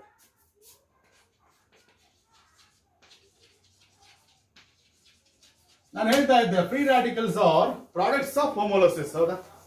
Free radicals are products of homolysis. As far as homolysis is concerned, look at this. If I say CS3X ಅಂತ ಒಂದು bond ಇದೆ ಅಂತ ಇಟ್ಕೊಳ್ಳಿ, and of course upon heating ಅಥವಾ yes it is homolysis ಆದ್ರೆ ಏನಾಗುತ್ತೆ? Symmetrical cleavage. The covalent bond will be broken in such a way that each bonded atom retains 1 electron. ಈ 2 electrons ಅಲ್ಲಿ ಒಂದು ಎಲೆಕ್ಟ್ರಾನ್ ಕಾರ್ಬನ್ ಹೋಗುತ್ತೆ, ಇನ್ನೊಂದು ಎಲೆಕ್ಟ್ರಾನ್ X ಹೋಗುತ್ತೆ. That is why symmetrical cleavage. ಆಗೇನಾಗುತ್ತೆ? You are going to get CS3 dot and it is X dot, and these species are called as free radicals. ಹಾಗಾದ್ರೆ free radical ಅಂದ್ರೆ ಏನು? Free radical is a group of atoms containing odd electron ಅಥವಾ unshared electron. This is what we call unshared electron, unpaired electron ಅಥವಾ odd electron. Yes, group of atom containing, it may be an atom, ಅದು single atom ಆಗಿರಬಹುದು, group of atoms ಆಗಿರಬಹುದು, ಆದ್ರೆ ಅದರಲ್ಲಿ ಏನಿರ್ತದೆ? ಅನ್ಶೇರ್ಡ್ pair of electron ಇರ್ತದೆ. ಅಂದ್ರೆ ಯಾವ್ದ್ರ ಜೊತೆಗೂ ಶೇರ್ ಆಗದೆ ಇರ್ತಕ್ಕಂಥ ಒಂದು ಎಲೆಕ್ಟ್ರಾನ್ ಇರ್ತದೆ, ಹೌದಾ? ಬಾಂಡಿಂಗ್ ಅಲ್ಲಿ ಪಾರ್ಟಿಸಿಪೇಟ್ ಮಾಡದೇ ಇರ್ತಕ್ಕಂಥ ಒಂದು ಅನ್ಶೇರ್ಡ್ ಎಲೆಕ್ಟ್ರಾನ್ ಇರ್ತದೆ, ಅದನ್ನ ಆಡ್ ಎಲೆಕ್ಟ್ರಾನ್ ಅಂತ ಕರಿತೀವಿ. ಈಗ ನೋಡಿ, ಇದೆ CS3 ಡಾಟ್ ಅಲ್ಲಿ ಇಲ್ಲೊಂದು ಶೇರ್ಡ್ ಪೇರ್ ಇದೆ, ಇಲ್ಲೊಂದು ಶೇರ್ಡ್ ಪೇರ್ ಇದೆ, ಇಲ್ಲೊಂದು ಶೇರ್ಡ್, ಇವು ಮೂರೇನು ಶೇರ್ಡ್ ಪೇರ್, ಹೌದಾ? 4ನೇ ನೋಡಿದ್ದು ದಿಸ್ ಇಸ್ ಅನ್ಪೇರ್ಡ್ ಅಥವಾ ಅನ್ಶೇರ್ಡ್, ಹೌದಾ? ಯಾಕೆ ಹೇಳಿ? ಅದು ಯಾಕೆ ಬಂತು? ಹೋಮೋಲೋಸಿಸ್ ಇಂದ ಬಂತು, ಹೌದಾ? ಹಾಗಾದ್ರೆ ಕಾರ್ಬನ್ ಸುತ್ತ ಎಷ್ಟು ಎಲೆಕ್ಟ್ರಾನ್ ಇದೆ? ಇಲ್ಲಿ ದೇರ್ ಆರ್ 7 ಎಲೆಕ್ಟ್ರಾನ್ಸ್. ಕಾರ್ಬನ್ ಸುತ್ತ ಎಷ್ಟು ಎಲೆಕ್ಟ್ರಾನ್ಸ್ ಇದೆ? 7 ಎಲೆಕ್ಟ್ರಾನ್ಸ್. ಇಲ್ಲಿ 2 ಇದೆ, ಇಲ್ಲಿ 2 ಇದೆ, ಇಲ್ಲಿ 2 ಇದೆ, ಇಲ್ಲಿ ಒಂದಿದೆ, 7 electrons. That's why a group of atoms or an atom containing odd electron. ನೋಡಿ, A ಅಂದ್ರೇನು? ಆಡ್ ತಾನೆ. ಅಥವಾ unshared electron, that is what we call it as yes it is free radical. And of course free radicals are highly reactive, just like carbocations and carbon ions. These free radicals are highly reactive. Yes, so this is what we call it as free radicals. In the case of free radicals also, yes, this there are different types of free radicals. ಇಲ್ಲೂ ಕೂಡ ಮತ್ತೆ ಬೇರೆ ಬೇರೆ ತರ free radicals ಇದೆ. Once again primary, secondary and tertiary free radicals ಅಂತ ಇಲ್ಲೂ ಇದೆ. Primary, secondary and tertiary free radicals ಅಂತ ಇಲ್ಲೂ ಕೂಡ ಇದೆ. Especially carbon free radicals ಅಲ್ಲಿ look at this. This is CS3 dot. This is CS3 CS2 dot. This is CS3 and of course CS3 and of course this is dot. Yes, correct baribeku dots anna. That dot indicates what? Unshared electron, that is. This is okay na? Correct nodi. Carbocations alli plus sign bardhivi carbon atom mele. Hauda? Carbon ions alli negative sign bardhivi carbon atom mele. Illi neutral species they are. Homolysis alli barodu neutral species. I already explained that in the previous video. These two are primary carbon free radicals. This is secondary free radical. This is tertiary free radical. Yakante gottalla. Here the carbon atom carrying odd electron attached to no carbon or one carbon. Howda? The carbon atom carrying odd electron is directly attached to one carbon or no carbon. That is primary carbon free radical. Here carbon atom carrying odd electron is directly attached to two carbons. That is what we call it as secondary there. Your carbon atom carrying odd electron is directly attached to three carbons. That is tertiary carbon free radical. This is methyl free radical, ethyl free radical, isopropyl free radical, and it is tertiary butyl free radical. Yes, so this is what we call it as different types there. And of course, as far as stability order is concerned, stability order is similar to, yes, it is carbocations. CS3 dot is less stable than ethyl free radical. Ethyl free radical is less stable than isopropyl free radical. Isopropyl free radical is less stable than tertiary butyl free radical. Okay. Tertiary butyl free radical is highly stable. Methyl free radical is least stable. Yes. Similar to carbocations. ಹೌದಾ?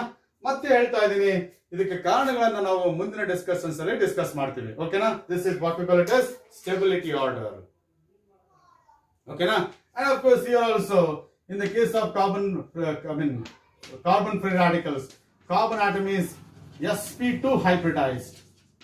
Carbon atom is sp2 hybridized with a trigonal planar geometry. So this is what we call it as, yes, it is free radicals and the stability order of free radicals. Hagadre free radicals are the group of atoms containing, yes, it is odd electron. It may be a single atom or group of atom containing odd electron. That's what we call it as, yes, it is free radicals. In the case of carbon free radical, how many electrons present around the carbon atom? 7 ಅಂತ ಹೇಳಬೇಕು. Yes. ಇಲ್ಲಿ 2, ಇಲ್ಲಿ 2, ಇಲ್ಲಿ 2. ಇಲ್ಲಿ ಏನು? ಮೂರನೇದೇನು? That is odd electron. ಹಾಗಾಗಿ 7 electrons around the carbon atom in carbon free radical. 8 electrons around the carbon in carbon ion. ಹೌದಾ? 6 electrons around the carbon atom in carbocation. So ಹೀಗೆ ಇವೆಲ್ಲ ಕೂಡ ಐಡಿಯಾಸ್ ಅನ್ನ ಇಟ್ಕೋಬೇಕು. ಓಕೆನಾ? Very very important discussions they are. Yes, and for understanding that is upcoming organic chemistry, ಮುಂದೆ ಬರ್ತಕ್ಕಂಥ organic chemistry ಅರ್ಥ ಮಾಡ್ಕೊಳ್ಳಿಕ್ಕೆ ಇವೆಲ್ಲ ಕೂಡ ಫೌಂಡೇಶನ್ಸ್. ಓಕೆನಾ? ಈ ಚಾಪ್ಟರ್ ಇದೆಲ್ಲ ಫುಲ್ ಇದೆಯಲ್ಲ, ಇದು ಕಂಪ್ಲೀಟ್ ಬೇಸಿಕ್ಸ್. ಇದು ಮುಂದೆ ನೀವು ಸೆಕೆಂಡ್ PUC ಅಥವಾ ಮುಂದಿನ ಫಸ್ಟ್ PUC ಆರ್ಗ್ಯಾನಿಕ್ ಕೆಮಿಸ್ಟ್ರಿ ಏನೆಲ್ಲ ಓದ್ತೀರಾ ಅದಕ್ಕೆ ಬೇಕಾದಂತ ಎಲ್ಲ ಫೌಂಡೇಶನ್ಸ್ ಎಲ್ಲ ಈ ಚಾಪ್ಟರ್ ನೀವು ಸ್ಟಡಿ ಮಾಡ್ತೀರಾ. ಆಗ್ಬೋದಾ? So this is what we call it as carbon free radicals, right? Now at this moment, we'll take up one more very important discussion. Yes, it is, that is what we call it as types of reagents, right?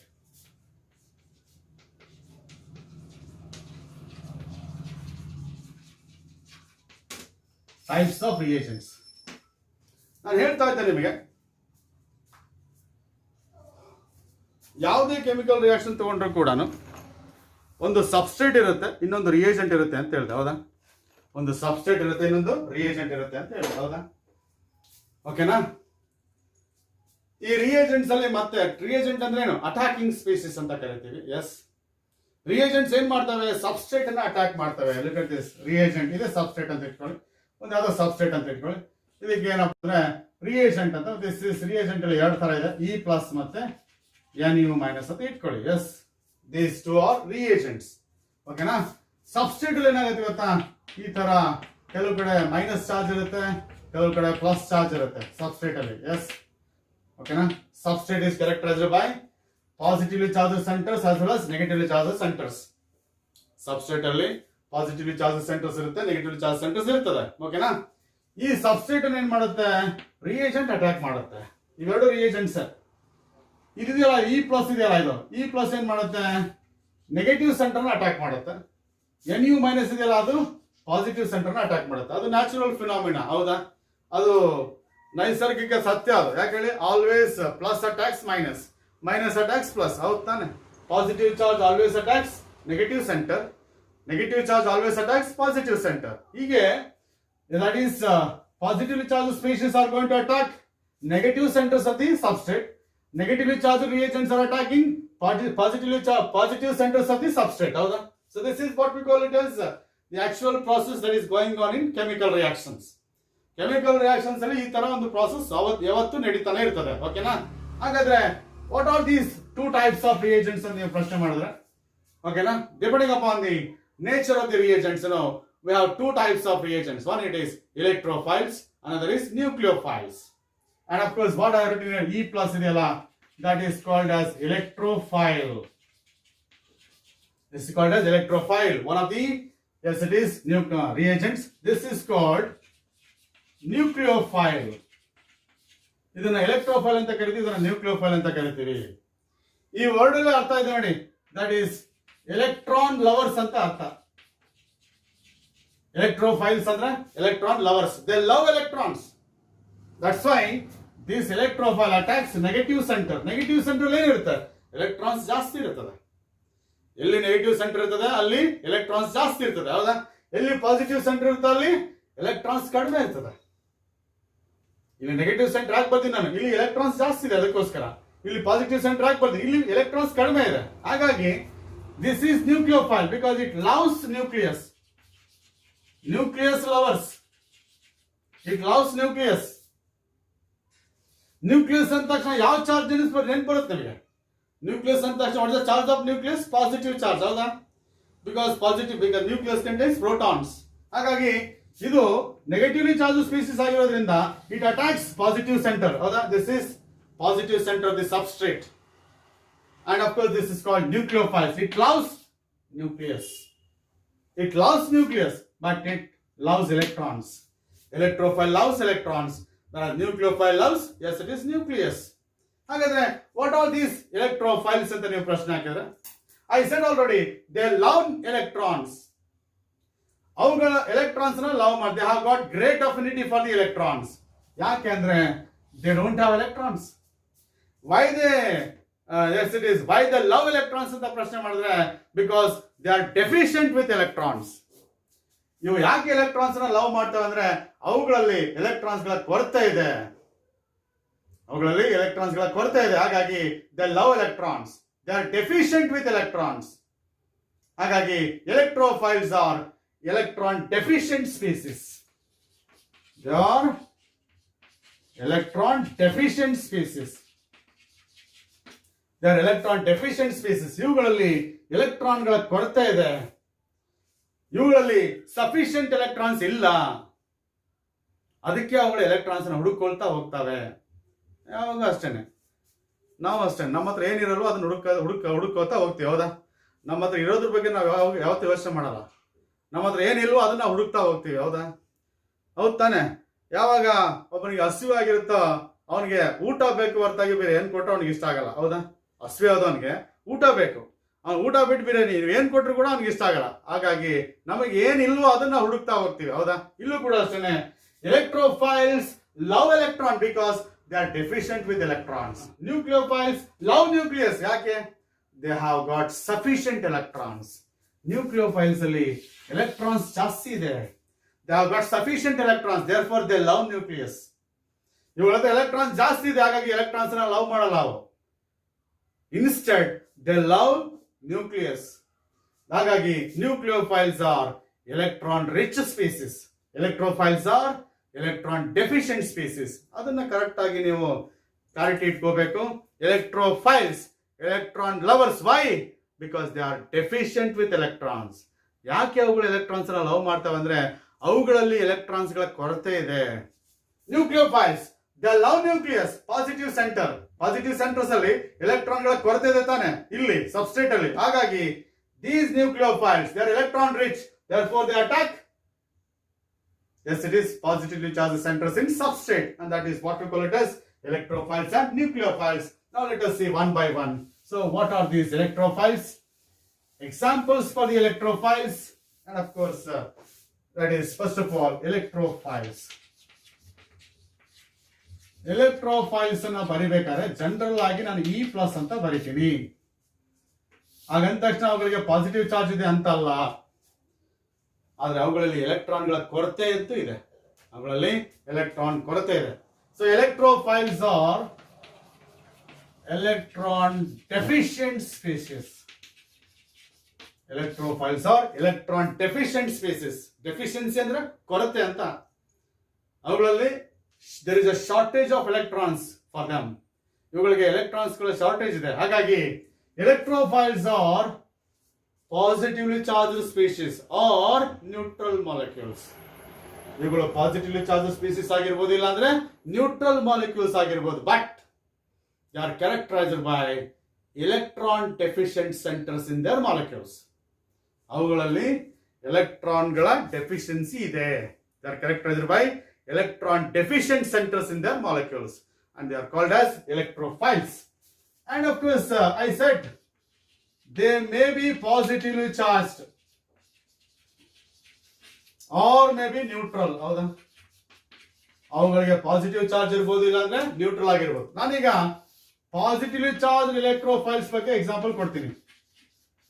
Positively charge electrophiles ಬಗ್ಗೆ ಏನು ಮಾತಾಡ್ತೀನಿ, that is examples ಕೊಡ್ತೀನಿ. One example is CS3 plus, Cl plus, Br plus, NO2 plus. Okay, na? And of course, these are all the examples for, yes, it is positively charged electrophiles. CS3 plus, Cl plus, Br plus, NO2 plus. Okay, na? Neutral electrophiles ಗೆ ನೋಡಿ, ಇವುಗಳೆಲ್ಲ ಕೂಡ electrons ಗಳ ಕೊರತೆ ಇದೆ, ಅದು ಗಮನಿಸಬೇಕು. CS3 plus ನಿಮಗೆ ಗೊತ್ತಲ್ಲ, CS3 ಈ ತರ ಇದೆ. ಹೌದಾ, ನೋಡಿ ಇದು ಎಲೆಕ್ಟ್ರಾನ್ ಕೊರತೆ ಇದೆ. ಹೆಂಗ್ ಗೊತ್ತಾಗುತ್ತೆ ಗೊತ್ತಾ? ಕಾರ್ಬನ್ ಸುತ್ತ 6 ಎಲೆಕ್ಟ್ರಾನ್ಸ್ ಇದೆ ಅಂತ ಹೇಳಿದ್ನಲ್ಲ. ಯಾವಾಗ ಒಂದು ಮಾಲಿಕ್ಯೂಲ್ಗೆ ಸಫಿಷಿಯಂಟ್ ಇದೆ ಅಂತ ಅನ್ಸಿ, ಸಫಿಷಿಯಂಟ್ ಎಲೆಕ್ಟ್ರಾನ್ಸ್ ಅಂತ ಹೇಳ್ತೀವಿ ಗೊತ್ತಾ? ಒಂದು molecule is satisfied with this electrons only when there are 8 electrons around it. ಯಾವುದೇ ಒಂದು ಮಾಲಿಕ್ಯೂಲ್ ಅಲ್ಲಿ ಒಂದು ಸೆಂಟ್ರಲ್ ಆಟಮ್ ಸುತ್ತ 8 ಎಲೆಕ್ಟ್ರಾನ್ಸ್ ಇದ್ರೆ ಮಾತ್ರ ಅದಕ್ಕೆ ಸ್ಯಾಟಿಸ್ಫ್ಯಾಕ್ಷನ್ ಆಗಿರುತ್ತೆ ಅಂತ ಅರ್ಥ. 8ಗಿಂತ ಕಡಿಮೆ ಇದೆ ಅಂದ್ರೆ ಅದು ಸ್ಯಾಟಿಸ್ಫೈಡ್ ಇಲ್ಲ, ಎಲೆಕ್ಟ್ರಾನ್ಸ್ ಗಳ ಬಗ್ಗೆ ಸ್ಯಾಟಿಸ್ಫೈಡ್ ಇಲ್ಲ ಅಂತ ಅರ್ಥ. ಇಲ್ಲಿ ನೋಡಿ 6 ಎಲೆಕ್ಟ್ರಾನ್ಸ್ ಇದೆ ಅಂದ್ರೆ ಲೆಸ್ ದೆನ್ 8 ತಾನೆ, ಹಾಗಾಗಿ ಇದು not satisfied with electrons, therefore it is electrophile. ಇಲ್ಲೂ ಕೂಡ Cl ಪ್ಲಸ್ ಅಲ್ಲಿ ನೋಡಿ, Cl ಅಲ್ಲಿ 7 ಎಲೆಕ್ಟ್ರಾನ್ಸ್ ಇದೆ ವೇಲೆನ್ಸ್ ಶೆಲ್ ಅಲ್ಲಿ. Cl ಅಲ್ಲಿ 7 ಎಲೆಕ್ಟ್ರಾನ್ಸ್ ಇದೆ.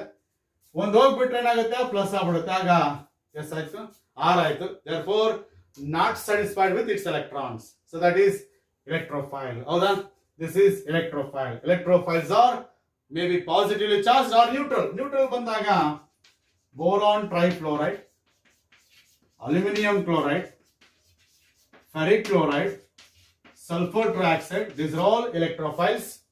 They are all electron deficient. Sir ಇಲ್ಲಿ ಪಾಸಿಟಿವ್ ಚಾರ್ಜ್ ಇಲ್ಲ ಎಲೆಕ್ಟ್ರೋಫೈಲ್ ಅಂತ ಹೆಂಗ್ ಹೇಳ್ತೀರಿ ನೀವು ಅಂದ್ರೆ, ನೋಡಿ ಈಗ BF3 ತಾನೆ, ಇದು BF3 ತಾನೆ. ಎಸ್, ಬೋರಾನ್ ಆಟಮ್ ಸುತ್ತ ಎಷ್ಟು ಎಲೆಕ್ಟ್ರಾನ್ಸ್ ಇದೆ ನೋಡಿ, ಬೋರಾನ್ ಆಟಮ್ ಸುತ್ತ ಎಷ್ಟು ಎಲೆಕ್ಟ್ರಾನ್ಸ್ ಇದೆ, 6 ಎಲೆಕ್ಟ್ರಾನ್ಸ್ ಇದೆ ತಾನೆ. ಅಂದಾಗ ಏನರ್ಥ, not satisfied with electrons around it. ಯಾವ ಸ್ಯಾಟಿಸ್ಫೈ ಆಗುತ್ತೆ ಅದಕ್ಕೆ, 8 ಎಲೆಕ್ಟ್ರಾನ್ಸ್ ಇದ್ರೆ. ಹಾಗಾಗಿ this is electron deficient. So this is electron deficient, electron deficient, electron deficient, and electron deficient, and that is what we call it as neutral electrophiles.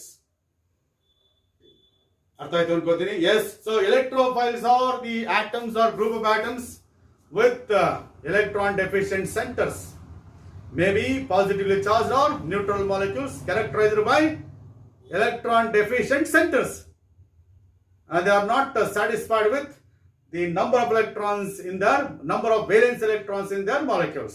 They are not satisfied with number of valence electrons in their molecules. That is what we call them as, yes, it is electrophiles. ಹಾಗಾಗಿ ಈ electrophiles ಯಾವತ್ತೂ ಕೂಡ electron ಅನ್ನು ಹುಡುಕ್ತಾ ಇರ್ತವೆ. ಯಾಕೆ ಹೇಳಿ, ಅವುಗಳಲ್ಲಿ ಎಲೆಕ್ಟ್ರಾನ್ಗಳ ಕೊರತೆ ಇದೆಯಲ್ಲ. ಏನಪ್ಪಾ ಅಂದ್ರೆ ಯಾರೋ ಒಬ್ಬ ವ್ಯಕ್ತಿ ಯಾವತ್ತು ಊಟಕ್ಕಾಗಿ ಹುಡುಕ್ತಾ ಇದ್ದಾನೆ ಅಂದ್ರೆ ಅರ್ಥ ಏನು, ಅವನಿಗೆ ಹಸಿವಿದೆ ಅಂತ ಅರ್ಥ. ಯಾರೋ ವ್ಯಕ್ತಿ ಬಟ್ಟೆಗಳಿಗಾಗಿ ಹುಡುಕ್ತಾ ಇದೆ ಅಂದ್ರೆ ಅವನ ಹತ್ರ ಬಟ್ಟೆಗಳಿಲ್ಲ ಅಂತ ಅರ್ಥ. ಯಾರೋ ವ್ಯಕ್ತಿ ದುಡ್ಡಿಗಾಗಿ ತುಂಬಾ ಅಲ್ದಾಡ್ತಿದ್ದಾನೆ ಅಂದ್ರೆ ಅರ್ಥ ಏನು, ಅವನ ಹತ್ರ ದುಡ್ಡಿನ ಕೊರತೆ ಇದೆ ಅಂತ ಅರ್ಥ. ಇಲ್ಲಿ ಎಲೆಕ್ಟ್ರೋಫೈಲ್ಸ್ ಕೂಡ ಅಷ್ಟೇ, ಅವುಗಳ ಹತ್ರ ಎಲೆಕ್ಟ್ರಾನ್ಗಳ ಕೊರತೆ ಇದೆ, ಹಾಗಾಗಿ they will try to get electrons from other species. Therefore, they are always searching electrons. They are always attacking electron rich centers. ಹಾಗಾಗಿ that is electrophiles or electron deficient species may be positively charged or neutral molecules. ಈಗ ಬನ್ನಿ, in the case of nucleophiles, as I said, nucleophiles are nucleus lovers. Why they love nucleus? Why they love nucleus? Because they are electron sufficient, they are electron rich. Okay na, such type of electron rich species, once again, nucleophiles may be negatively charged. Nucleophiles may be negatively charged. They may be negatively charged or neutral molecules. ಅವುಗಳ ಹತ್ರ negative charge ಇರ್ಬೋದಿಲ್ಲ ಅಂದ್ರೆ neutral molecules ಆಗಿರ್ಬೋದು ಅವುಗಳು, ಹೌದಾ?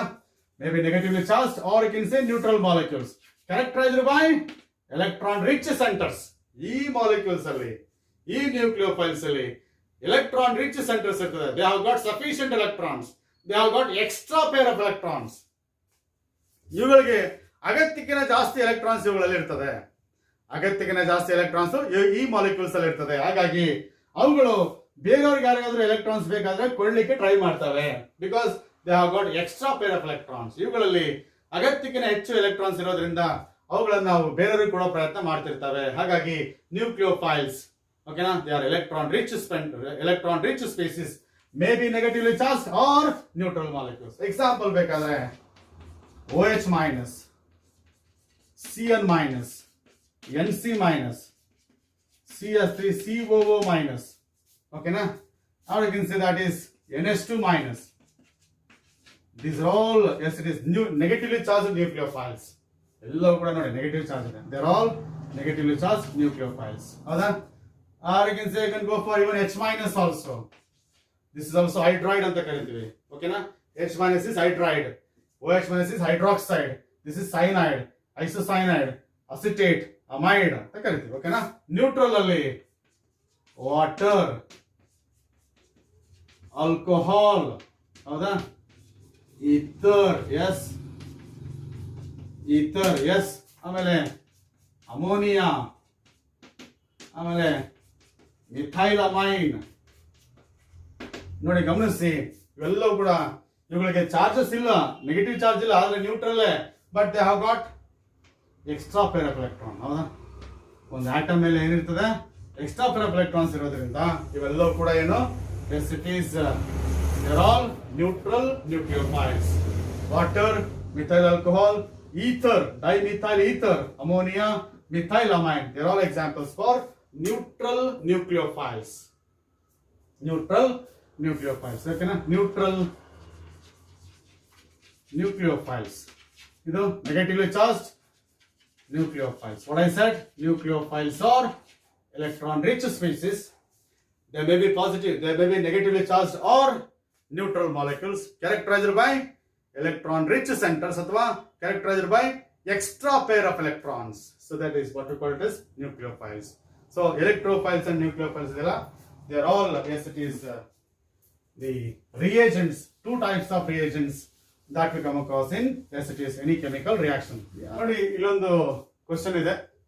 Using curved arrow notation show the formation of reactive intermediates when the following covalent bond undergoes heterolytic cleavage. ಈ ಮೂರು covalent bonds ಅನ್ನು ಕೊಟ್ಟಿದ್ದಾರೆ. ಎಸ್, ಇವುಗಳು ಹೆಟರೋಲಿಸಿಸ್ ಕ್ಲೀವೇಜ್ ಆದ್ರೆ ಹೇಗೆ ರಿಯಾಕ್ಷನ್ ಇಂಟರ್ಮೀಡಿಯೇಟ್ಸ್ ಫಾರ್ಮ್ ಆಗುತ್ತೆ ಅನ್ನೋದನ್ನ ಕರ್ವ್ಡ್ ಆರೋ ಮಾರ್ಕ್ ಅನ್ನ ಬಳಸ್ಬಿಟ್ಟು ತೋರಿಸ್ಬೇಕು ಅಂತ. ಓಕೆನಾ? ಇಲ್ಲಿ ಬರ್ತೀನಿ ನೋಡಿ, ಇಲ್ಲಿ ಈ ಬಾಂಡ್ ಅಲ್ಲಿ ಬರ್ತೀನಿ. there is a bond between carbon and sulfur. ಇಲ್ಲಿ there is a bond between carbon and sulfur. ಇಲ್ಲಿ sulfur is more electronegative than carbon. Electronegativity of sulfur is more than carbon. ಅದು ನಿಮಗೆ ಗೊತ್ತಿರಬೇಕು. ಎಸ್, ಹಾಗಾಗಿ ಏನಾಯ್ತು ಅಂದ್ರೆ this, if it undergoes heterolytic cleavage, ಈ bond ಏನಾದ್ರು ಕಾರ್ಬನ್ ಮತ್ತೆ ಸಲ್ಫರ್ ಬಾಂಡ್ ಏನಾದ್ರು ಹೆಟೆರೋಲಿಟಿಕ್ ಕ್ಲೀವೇಜ್ ಆದ್ರೆ both the shared propyl electrons will be retained by sulfur. Both the shared propyl electrons will be retained by sulfur. ಯಾಕೆ sulfur has got more electronegativity than carbon. ಹಾಗಾಗಿ ಏನಾಗುತ್ತೆ, it is converted into CH3 plus. ಯಾಕಂದ್ರೆ carbon has lost one electron and of course yes CH3 sulfur gets negative charge. ಹೌದಾ, yes CH3 ಇದೆಲ್ಲ ಅದಕ್ಕೆ ಒಂದು extra peer ಒಂದು extra electron sulphur ಮೇಲೆ ಹೋಗಿರೋದ್ರಿಂದ SCH3 minus ಆಗುತ್ತೆ. This is how heterolytic cleavage takes place in this molecule. Yes, ಇಲ್ಲಿ ಬನ್ನಿ, ಇಲ್ಲಿ ಕಾರ್ಬನ್ ಇದೆ, ಇಲ್ಲಿ ಕಾರ್ಬನ್ ಇದೆ, ಹೌದಾ, ಎಲೆಕ್ಟ್ರೋನೆಗೆಟಿವಿಟಿ ಸೇಮ್ ಇದೆ. ಆದ್ರೆ ಕಾರ್ಬನ್ ಆದ್ಮೇಲೆ ಹೈಡ್ರೋಜನ್ ಬರುತ್ತೆ ನೋಡಿ ಇಲ್ಲಿ, ಆದ್ರೆ ಇಲ್ಲಿ ಕಾರ್ಬನ್ ಆದ್ಮೇಲೆ ನೈಟ್ರೋಜನ್ ಬರುತ್ತೆ, ಹೌದಾ. ಈಗ ನೋಡಿ, out of nitrogen and carbon which is more electronegative? Nitrogen is more electronegative than carbon. Order ಬರ್ಸಿದ್ದಲ್ಲ ಅದನ್ನು ನೋಡಿ, ಕಾರ್ಬನ್. ಹಾಗಾಗಿ ಈ ಎರಡು ಮಧ್ಯೆ ಕಾರ್ಬನ್ ಇದೆ, ನೆಕ್ಸ್ಟ್ ಇಲ್ಲಿ ನೈಟ್ರೋಜನ್ ಇದೆ, ಇಲ್ಲೇನಿದೆ ಹೈಡ್ರೋಜನ್ ಇದೆ. ಹಾಗಾಗಿ as that nitrogen is more electronegative than hydrogen, ಈ ನೈಟ್ರೋಜನ್ ಇದೆಯಲ್ಲ ಹೈಡ್ರೋಜನ್ ಗಿನ ಜಾಸ್ತಿ ಎಲೆಕ್ಟ್ರೋನೆಗೆಟಿವಿಟಿ ಇರೋದ್ರಿಂದ, ಓಕೆನಾ, ಇಲ್ಲಿ ಎರಡರಲ್ಲೂ ಕಾರ್ಬನ್ ಇದೆ ಬಿಡಿ, ಆದ್ರೆ ನೆಕ್ಸ್ಟ್ ಆಟಮ್ ಎರಡು ಸಿಮಿಲರ್ ಇದ್ದಾಗ ಏನ್ ಮಾಡಬೇಕು, ನೆಕ್ಸ್ಟ್ ಆಟಮ್ ಯಾವುದು, ನೈಟ್ರೋಜನ್, ಅದಕ್ಕೆ ಎಲೆಕ್ಟ್ರೋನೆಗೆಟಿವಿಟಿ ಜಾಸ್ತಿ ಇರೋದ್ರಿಂದ heterolytic cleavage takes place like this and both the shared propyl electrons will be retained by carbon. ಆಗ you're going to get, yes it is CH3 plus and of course Cn minus, negative charge carbon ಮೇಲೆ ಬರೀಬೇಕು. both the shared propyl electrons will be retained by Cn group. ಹಾಗಾಗಿ Cn minus ಬರುತ್ತೆ, ಈ CH3 ಒಂದು electron ಕಳ್ಕೊಂಡ್ಬಿಟ್ಟು CH3 plus ಆಗುತ್ತೆ because of high electronegativity of nitrogen. ಈಗ ಬನ್ನಿ, ಇಲ್ಲಿ ಕಾರ್ಬನ್ ಇದೆ, ಆಮೇಲೆ ಕಾಪರ್ ಇದೆ. Copper is a metal, carbon is a non metal. Metals ಮತ್ತೆ ನಾನ್ ಮೆಟಲ್ಸ್ ಅಲ್ಲಿ non metals have got high electronegativity, ಅದನ್ನ ನೆನ್ಪಿಟ್ಕೊಂಡ್ಬಿಡಿ. ಮೆಟಲ್ಸ್ ಮತ್ತೆ ನಾನ್ ಮೆಟಲ್ಸ್ ಅಲ್ಲಿ ಎಲೆಕ್ಟ್ರೋನೆಗೆಟಿವಿಟಿ ಯಾವ್ದು ಜಾಸ್ತಿ ಇರುತ್ತೆ, ನಾನ್ ಮೆಟಲ್ಸ್. ಹಾಗಾಗಿ ಈ ಶೇರ್ಡ್ ಪ್ರೊಪೈಲ್ ಎಲೆಕ್ಟ್ರಾನ್ಸ್ ಅಲ್ಲಿ ಆ ಕಡೆ ಹೋಗುತ್ತೆ, ಕಾರ್ಬನ್ ಕಡೆ ಹೋಗುತ್ತೆ, because carbon is more electronegative than copper which is a metal. ಹಾಗಾಗಿ ಏನಾಗುತ್ತೆ ನೋಡಿ, that is CH3 minus and it is Cu plus. ಯಾಕೆ ಹೇಳಿ, ಕಾಪರ್ ಮೆಟಲ್ ತಾನೆ, ಎಲೆಕ್ಟ್ರಾನ್ ಕಳ್ಕೊಳ್ಳುತ್ತೆ, ಕಾರ್ಬನ್ ನಾನ್ ಮೆಟಲ್ ಎಲೆಕ್ಟ್ರಾನ್ ಅನ್ನ ಪಡ್ಕೊಳ್ಳುತ್ತೆ. So this is what we call it as heterolytic cleavage. ಇಲ್ಲಿ ನೋಡಿ, ಅಕಸ್ಮಾತ್ ಹೀಗಿದ್ರೆ MgCH3I ಅಂತಿದ್ದೆ ಅಂತ ಇಟ್ಕೊಳ್ಳಿ, ಇಲ್ಲೇನಿದೆ, there is a bond between metal and non metal, ಹೌದಾ. ಹಾಗೇನಾಗುತ್ತೆ, electrons are moving towards non metal because non metal is more electronegative than metal. ಹಾಗಾಗಿ ಏನಾಗುತ್ತೆ, ಇದು Mg plus ಆಗುತ್ತೆ because magnesium loses electron, carbon gets electron, therefore it becomes CH3 minus. ಈ ತರ ನಾವು heterolytic cleavage ಅನ್ನು ತೋರಿಸ್ತೀವಿ. This is one question from your NCERT book, ಓಕೆನಾ. This is second question, right? ಇನ್ನೊಂದು ಪ್ರಶ್ನೆ ನೋಡಿ, classify the following into electrophiles and nucleophiles with reasons. ಇಲ್ಲೊಂದು ಕೆಲವು ಸ್ಪೀಶೀಸ್ ಕೊಟ್ಟಿದ್ದಾರೆ, ಕೆಲವು ಅಯಾನ್ಸ್, ಕೆಲವು ಮಾಲಿಕ್ಯೂಲ್ಸ್ ಅನ್ನು ಕೊಟ್ಟಿದ್ದಾರೆ. ಇವುಗಳಲ್ಲಿ ಎಲೆಕ್ಟ್ರೋಫೈಲ್ಸ್ ಯಾವುದು, ನ್ಯೂಕ್ಲಿಯೋಫೈಲ್ಸ್ ಅಂತ ಕ್ಲಾಸಿಫೈ ಮಾಡಬೇಕು. ಫಸ್ಟ್ ನೋಡಿ, ಎಲೆಕ್ಟ್ರೋಫೈಲ್ಸ್ ಎಲ್ಲ ಒಂದ್ ಕಡೆ ಬರೀರಿ. ಎಸ್ ನೋಡಿ, ನಿಮ್ಗೆ ಗೊತ್ತಾಗುತ್ತೆ, ಪಾಸಿಟಿವ್ ಚಾರ್ಜ್ ಇದ್ದ ತಕ್ಷಣ ಎಲೆಕ್ಟ್ರೋಫೈಲ್ ಅಂತ ಹೇಳ್ಬೋದಲ್ವಾ. ಹಾಗಾಗಿ ಪಾಸಿಟಿವ್ ಇರೋದಲ್ಲ ಒಂದ್ ಕಡೆ ಬರೆದ್ಬಿಡಿ. Cl ಪ್ಲಸ್ ಇದೆ, CH3 C double bond O plus ಇದೆ, ಆಮೇಲೆ NO2 ಪ್ಲಸ್ ಇದೆ. ಇದೊಂದು ಎಲೆಕ್ಟ್ರೋಫೈಲ್ ಅಂತ ಈಸಿಯಾಗಿ ಹೇಳ್ಬೋದು, ಯಾಕೆ ಪ್ಲಸ್ ಇದೆ. ಇನ್ನ ಬೇಕಾದ್ರೆ ನ್ಯೂಟ್ರಲ್ ಅಲ್ವಾ, ಇದು ಕೂಡ ಎಲೆಕ್ಟ್ರೋಫೈಲ್, P(3) ನ್ಯೂಟ್ರಲ್ ತಾನೆ. That is what we call it as electrophile. Yes, these are all electrophiles. Why they are electrophiles? Because they are electron deficient. In ಬರಿಬೇಕು, why they are electrophiles? Because they are electron deficient. ಅಥವಾ they have got 6 electrons. They have got 6 electrons in their valence shell. In their valence shell. Valence shell ಅಲ್ಲಿ ಈ molecules ಅಲ್ಲಿ ಏನಿದೆ, 6 electrons ಇದೆ. ಅವಾಗಲೇ ನಾ prove ಮಾಡಿದೀನಿ ಎಲ್ಲ 6 ಎಲೆಕ್ಟ್ರಾನ್ಸ್ ಹೇಗಿದೆ ಅಂತ ಹೇಳ್ಬಿಟ್ಟು, ಹೌದಾ. These are all electrophiles because they are electron deficient. Why? Because they have got 6 electrons in their valence shell. That's why all these species are electrophiles. ಉಳಿದೆಲ್ಲ ನ್ಯೂಕ್ಲಿಯೋಫೈಲ್ಸ್. ಯಾವ್ದು ಬರುತ್ತೆ ನೋಡಿ, HS minus, right, C2H5O minus, then CH3 thrice N, ಓಕೆನಾ, ಆಮೇಲೆ NH2 minus. ಓಕೆನಾ. Reason ಏನ್ ಬರೀತೀರಾ? They are electron rich. ಹೌದಾ? They are electron rich. ಹೌದಾ? ಹೌದಾನೆ. ಆಮೇಲೆ they have got 8 electrons in their, they have got 8 electrons in their valence shell. ಹೌದಾ? ಈ ಮಾಲಿಕ್ಯೂಲ್ಸ್ ಅಲ್ಲಿ the central atom is characterized by 8 electrons in its valence shell. ಅಥವಾ they have got extra pair of electrons. They have got extra pair of electrons. They have got extra pair of electrons. ಹಾಗಾಗಿ negative charge ಇರೋದಲ್ಲ nucleophiles, neutral ಇದ್ರೂ ಕೂಡ ಇದು nucleophile. ಯಾಕೆಂದ್ರೆ it has got extra pair of electrons. ಹೌದಾ? Nitrogen ಮೇಲೆ. ಹಾಗಾಗಿ ಇವೆಲ್ಲವೂ ಕೂಡ ನ್ಯೂಕ್ಲಿಯೋಫೈಲ್ಸ್ ಆಗ್ಬೋದಾ? Third question, right? ಈಗ ನೋಡಿ, identify the electrophilic centre in the following. Electrophilic centre ಅಂದ್ರೆ ಎಲೆಕ್ಟ್ರಾನ್ ಡೆಫಿಷಿಯಂಟ್ ಸೆಂಟರ್. ಯಾವ ಆಟಮ್ ಮೇಲೆ ಎಲೆಕ್ಟ್ರಾನ್ಸ್ ಕಡಿಮೆ ಇದೆ ಅದನ್ನ ಗುರುತಿಸ್ಬೇಕು ಈಗ ನೀವು. ಓಕೆನಾ? ಇಲ್ಲಿ ನೋಡಿ, CH3 ಸಿ ಇದೆ, ಇಲ್ಲಿ O ಇದೆ. ಸಿ ಮತ್ತೆ O ಮಧ್ಯೆ ಯಾವ್ದಕ್ಕೆ ಎಲೆಕ್ಟ್ರೋನೆಗೆಟಿವಿಟಿ ಜಾಸ್ತಿ ಇದೆ? ಓಗೆ ಜಾಸ್ತಿ ಇದೆ. ಹೌದಾ? ನಾನು ಬಂದಿದ್ದಲ್ಲ ಅವಾಗಲೇ, electronegativity of O is more than carbon. ಹಾಗಾಗಿ ಏನಾಯ್ತು? ಎಲೆಕ್ಟ್ರಾನ್ಸ್ ಎಲ್ಲ ಯಾವ ಕಡೆ ಹೋಗುತ್ತೆ? ಆಕ್ಸಿಜನ್ ಕಡೆ ಹೋಗುತ್ತೆ. Because oxygen is more electronegative than carbon. ಅರ್ಥ ಆಯ್ತಿಲ್ಲ ನಿಮಗೆ? ಎಲೆಕ್ಟ್ರಾನಿಕ್ ಮೂವ್ಮೆಂಟ್ ಯಾವತ್ತೂ ಹೇಗಿರ್ತದೆ? From that is it's always moving towards more electronegative atom. A ಮತ್ತೆ ಬಿ ಮಧ್ಯೆ ಒಂದು ಬಾಂಡ್ ಇದೆ. ಎಲೆಕ್ಟ್ರಾನ್ಸ್ ಎಲ್ಲ ಬಿ ಕಡೆ ಹೋಗ್ತಾ ಇದ್ದಾರೆ. ಅರ್ಥ ಏನು? Electronegativity of B is more than A ಅಂತ. ಇಫ್ ಐ ಸೇ ಎ ಮತ್ತೆ ಸಿ ಇದೆ, ಎಲೆಕ್ಟ್ರಾನ್ಸ್ ಕಡೆ ಎಲ್ಲ ಈ ಎ ಕಡೆ ಹೋಗ್ತಿದೆ ಅಂದ್ರೆ ಅರ್ಥ ಏನು? Electronegativity of A is greater than C ಅಂತ ಅರ್ಥ. ಇಲ್ಲಿ ಎಲೆಕ್ಟ್ರೋನೆಗೆಟಿವಿಟಿ ಆಫ್ ಆಕ್ಸಿಜನ್ ಜಾಸ್ತಿ ಇರೋದ್ರಿಂದ ಎಲೆಕ್ಟ್ರಾನ್ಸ್ ಎಲ್ಲ ಆಕ್ಸಿಜನ್ ಕಡೆ ಹೋದಾಗ ಏನಾಗುತ್ತೆ? ಇಲ್ಲಿ electron deficiency created on carbon. Electrons ಎಲ್ಲ ಆಕ್ಸಿಜನ್ ಕಡೆ ಹೋದ್ರೆ ಏನಾಗುತ್ತೆ? ಆ ಡೆಫಿಷಿಯನ್ಸಿ ಏನಾಗುತ್ತೆ? ಎಲೆಕ್ಟ್ರಾನ್ ಗಳ ಕೊರತೆ ಅದಕ್ಕೆ ಏನಕ್ಕಾಗುತ್ತೆ? ಕಾರ್ಬನ್ ಆಗುತ್ತೆ. Because all electrons are moving towards oxygen. Why? Oxygen is more electronegative than carbon. ಹಾಗಾಗಿ ಎಲೆಕ್ಟ್ರೋಫಿಲಿಕ್ ಸೆಂಟರ್ ಇಸ್ ಸಿ. ಇದನ್ನ ಸ್ಟಾರ್ ರೆಪ್ರೆಸೆಂಟೇಷನ್ ಇಂದ ನೀವು ಮಾರ್ಕ್ ಮಾಡಬೇಕು. ಈಗ ನೋಡಿ, ಇಲ್ಲಿ ನೈಟ್ರೋಜನ್ ಮತ್ತೆ ಕಾರ್ಬನ್ ಅಲ್ಲಿ ಯಾವ್ದಕ್ಕೆ ಎಲೆಕ್ಟ್ರೋನೆಗೆಟಿವಿಟಿ ಜಾಸ್ತಿ ಇದೆ? ನೈಟ್ರೋಜನ್ ಜಾಸ್ತಿ. ಹಾಗಾಗಿ ಎಲೆಕ್ಟ್ರಾನ್ಸ್ ಎಲ್ಲ ನೈಟ್ರೋಜನ್ ಕಡೆ ಹೋಗುತ್ತೆ. ಆಗ ಎಲೆಕ್ಟ್ರಾನ್ ಡೆಫಿಷಿಯನ್ಸಿ ಎಲ್ಲಿ ಕ್ರಿಯೇಟ್ ಆಗುತ್ತೆ? ಕಾರ್ಬನ್ ಮೇಲೆ ಕ್ರಿಯೇಟ್ ಆಗುತ್ತೆ. ಯಾಕೆ ಹೇಳಿ? ಎಲೆಕ್ಟ್ರಾನ್ಸ್ ಎಲ್ಲ ಯಾವ ಕಡೆ ಹೋಗುತ್ತೆ? ನೈಟ್ರೋಜನ್ ಕಡೆ ಹೋಗುತ್ತೆ. ಯಾಕೆ ನೈಟ್ರೋಜನ್ ಕಡೆ ಹೋಗುತ್ತೆ? Nitrogen is more electronegative than carbon. ಹೌದಾ? ಅದಕ್ಕೆ ನಾನು ಹೇಳಿದ್ದು ಕೆಲವು ಆಟಮ್ಸ್ ಗಳ ಎಲೆಕ್ಟ್ರೋನೆಗೆಟಿವಿಟೀಸ್ ಅನ್ನ ನೆನ್ಪಿಟ್ಕೋಬೇಕು. ಅದು ಅವಾಗ ಬರೆದಿದ್ದಲ್ಲ ನಿಮಗೆ ಪ್ರೀವಿಯಸ್ ವಿಡಿಯೋದಲ್ಲಿ. ಆ ಎಲೆಕ್ಟ್ರೋನೆಗೆಟಿವಿಟಿ ಆರ್ಡರ್ ಅನ್ನು ನೆನ್ಪಿಟ್ಕೋಬೇಕು. ಓಕೆನಾ? ಇಲ್ಲಿ ನೋಡಿ, ಕಾರ್ಬನ್ ಮತ್ತು ಅಯೋಡಿನ್ ಮಧ್ಯೆ ಬಾಂಡ್ ಇದೆ. ಇದರಲ್ಲಿ iodine is more electronegative than carbon. ಹಾಗಾಗಿ electrons are moving towards as it is iodine. ಹಾಗಾಗಿ ಕಾರ್ಬನ್ ಮೇಲೆ ಏನಾಗುತ್ತೆ? ಎಲೆಕ್ಟ್ರೋಫಿಲಿಕ್ ಸೆಂಟರ್ ಕ್ರಿಯೇಟ್ ಆಗುತ್ತೆ.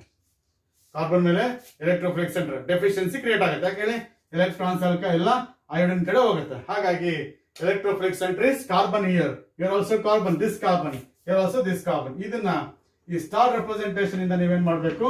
ಎಲೆಕ್ಟ್ರಾನ್ ಡೆಫಿಷಿಯಂಟ್ ಸೆಂಟರ್ ಅನ್ನ ಅಥವಾ ಎಲೆಕ್ಟ್ರೋಫಿಲಿಕ್ ಸೆಂಟರ್ ನ ಗುರುತಿಸಬೇಕು. ಅದೇ ನಿಮ್ ಕೆಲಸ. So this is the identification of electron deficient center. Whenever there is a movement of electrons are always moving towards more electronegative atom. ಓಕೆನಾ? ಅದಕ್ಕೆ ನಾನು ಹೇಳಿದ್ದು ಈಗ ಎಲೆಕ್ಟ್ರೋನೆಗೆಟಿವಿಟಿ ಆರ್ಡರ್ ನ ಕರೆಕ್ಟ್ ಆಗಿ ನೆನ್ಪಿಟ್ಕೋಬೇಕಂತ ಹೇಳಿ. Yes it is. If I say this is lithium, this is beryllium, this is boron, carbon, nitrogen, oxygen, fluorine. ಹೌದಾ? ಲೆಫ್ಟ್ ಇಂದ ರೈಟ್ ಹೋದ್ರೆ ಏನಾಗುತ್ತೆ? ಎಲೆಕ್ಟ್ರೋನೆಗೆಟಿವಿಟಿ ಜಾಸ್ತಿ ಆಗುತ್ತೆ. ಟಾಪ್ ಇಂದ ಬಾಟಮ್ ಬಂದ್ರೆ ಏನಾಗುತ್ತೆ? ಎಲೆಕ್ಟ್ರೋನೆಗೆಟಿವಿಟಿ ಕಡಿಮೆ ಆಗುತ್ತೆ. ಸೊ ಇಲ್ಲಿ ಎಸ್ ಇಟ್ ಈಸ್ ಕ್ಲೋರಿನ್ ಇದೆ, ಇಲ್ಲಿ ಬ್ರೋಮಿನ್ ಇದೆ. ಹೌದಾ? ನಾನು ಹೇಳಿದ್ನಲ್ಲ, ಹೈಯೆಸ್ಟ್ ಎಷ್ಟು 4.0. ಇಲ್ಲಿಂದ ಇಲ್ಲಿ ಜಾಸ್ತಿ ಆಗುತ್ತೆ. ಈ ಕಡೆ ಬಂದ್ರೆ ಕಡಿಮೆ ಆಗ್ತಾ ಬರ್ಬೇಕು. ಹಾಗಾಗಿ 3.5, 3.0, 2.5, 2.0, ಎಸ್ ಇಟ್ ಈಸ್ 1.5, 1.0 ಅಪ್ರಾಕ್ಸಿಮೇಟ್ ಆಗಿ. ನೀವು ಎಕ್ಸಾಕ್ಟ್ ಆಗಿ ನೆನ್ಪಿಟ್ಕೊಳ್ಬೇಕಿಲ್ಲ. ಮೇಲಿಂದ ಕೆಳ ಬಂದ್ರೆ ಕಡಿಮೆ ಆಗುತ್ತೆ. 3.5, 3.0. ಹಾಗಾಗಿ ನೋಡಿ, ಇಲ್ಲಿ ಎಸ್ ಇಟ್ ಈಸ್ ಕಾರ್ಬನ್ ಮತ್ತೆ ನೈಟ್ರೋಜನ್ ಇದೆಯಲ್ಲ, ಕಾರ್ಬನ್ ಮತ್ತೆ ನೈಟ್ರೋಜನ್ ಯಾವ್ದಕ್ಕೆ ಜಾಸ್ತಿ ಇದೆಯಪ್ಪ? ನೈಟ್ರೋಜನ್ ಜಾಸ್ತಿ. ಹಾಗಾಗಿ ಎಲೆಕ್ಟ್ರಾನ್ಸ್ ಎಲ್ಲ ನೈಟ್ರೋಜನ್ ಕಡೆ ಹೋಗುತ್ತೆ. ಆಗ ಕಾರ್ಬನ್ ಮೇಲೆ ಎಲೆಕ್ಟ್ರಾನ್ಸ್ ಕಡಿಮೆ ಆಗುತ್ತಲ್ಲ, ಹಾಗಾಗಿ ಇದು ಎಲೆಕ್ಟ್ರಾನ್ ಡೆಫಿಷಿಯಂಟ್. ಕಾರ್ಬನ್ ಮತ್ತೆ ಆಕ್ಸಿಜನ್ ಅಲ್ಲಿ ಆಕ್ಸಿಜನ್ಗೆ ಎಲೆಕ್ಟ್ರೋನೆಗೆಟಿವಿಟಿ ಜಾಸ್ತಿ. ಹಾಗಾಗಿ ಎಲೆಕ್ಟ್ರಾನ್ಸ್ ಎಲ್ಲ ಆಕ್ಸಿಜನ್ ಕಡೆ ಹೋಗುತ್ತೆ. ಅವಾಗ ಎಲೆಕ್ಟ್ರಾನ್ ಡೆಫಿಷಿಯನ್ಸಿ ಕಾರ್ಬನ್ ಮೇಲೆ ಕ್ರಿಯೇಟ್ ಆಗುತ್ತೆ. ನೋಡಿ, ಇಲ್ಲಿ ಕಾರ್ಬನ್ ಇಲ್ಲಿದೆ, ಬಲಗಡೆ ಹೋದ್ರೆ ಅಯೋಡಿನ್ ಇಲ್ಲಿದೆ ಅಯೋಡಿನ್. ಹೌದಾ? ಇಲ್ಲಿಂದ ಬಲಗಡೆ ರೈಟ್ ಹೋದ್ರೆ ಏನಾಗುತ್ತೆ? ಎಲೆಕ್ಟ್ರೋನೆಗೆಟಿವಿಟಿ ಜಾಸ್ತಿ ಆಗುತ್ತೆ. ಹಾಗಾಗಿ electronegativity of iodine is more than carbon, ಹಾಗಾಗಿ ಕಾರ್ಬನ್ ಮೇಲೆ ಡೆಫಿಷಿಯನ್ಸಿ ಕ್ರಿಯೇಟ್ ಆಗುತ್ತೆ. ಈ ತರ ನೀವು ಐಡಿಯಾಸ್ ಅನ್ನ ಇಟ್ಕೋಬೇಕು. ಓಕೆನಾ so this is what we call it as electrophiles, nucleophiles and reaction intermediates. ಓಕೆನಾ ಮುಂದಿನ ವಿಡಿಯೋದಲ್ಲಿ I am going to take up very important discussion and that is what we call it as electronic movements ಅಂತ ಬರುತ್ತೆ. that we'll see. ಓಕೆನಾ, see you next video.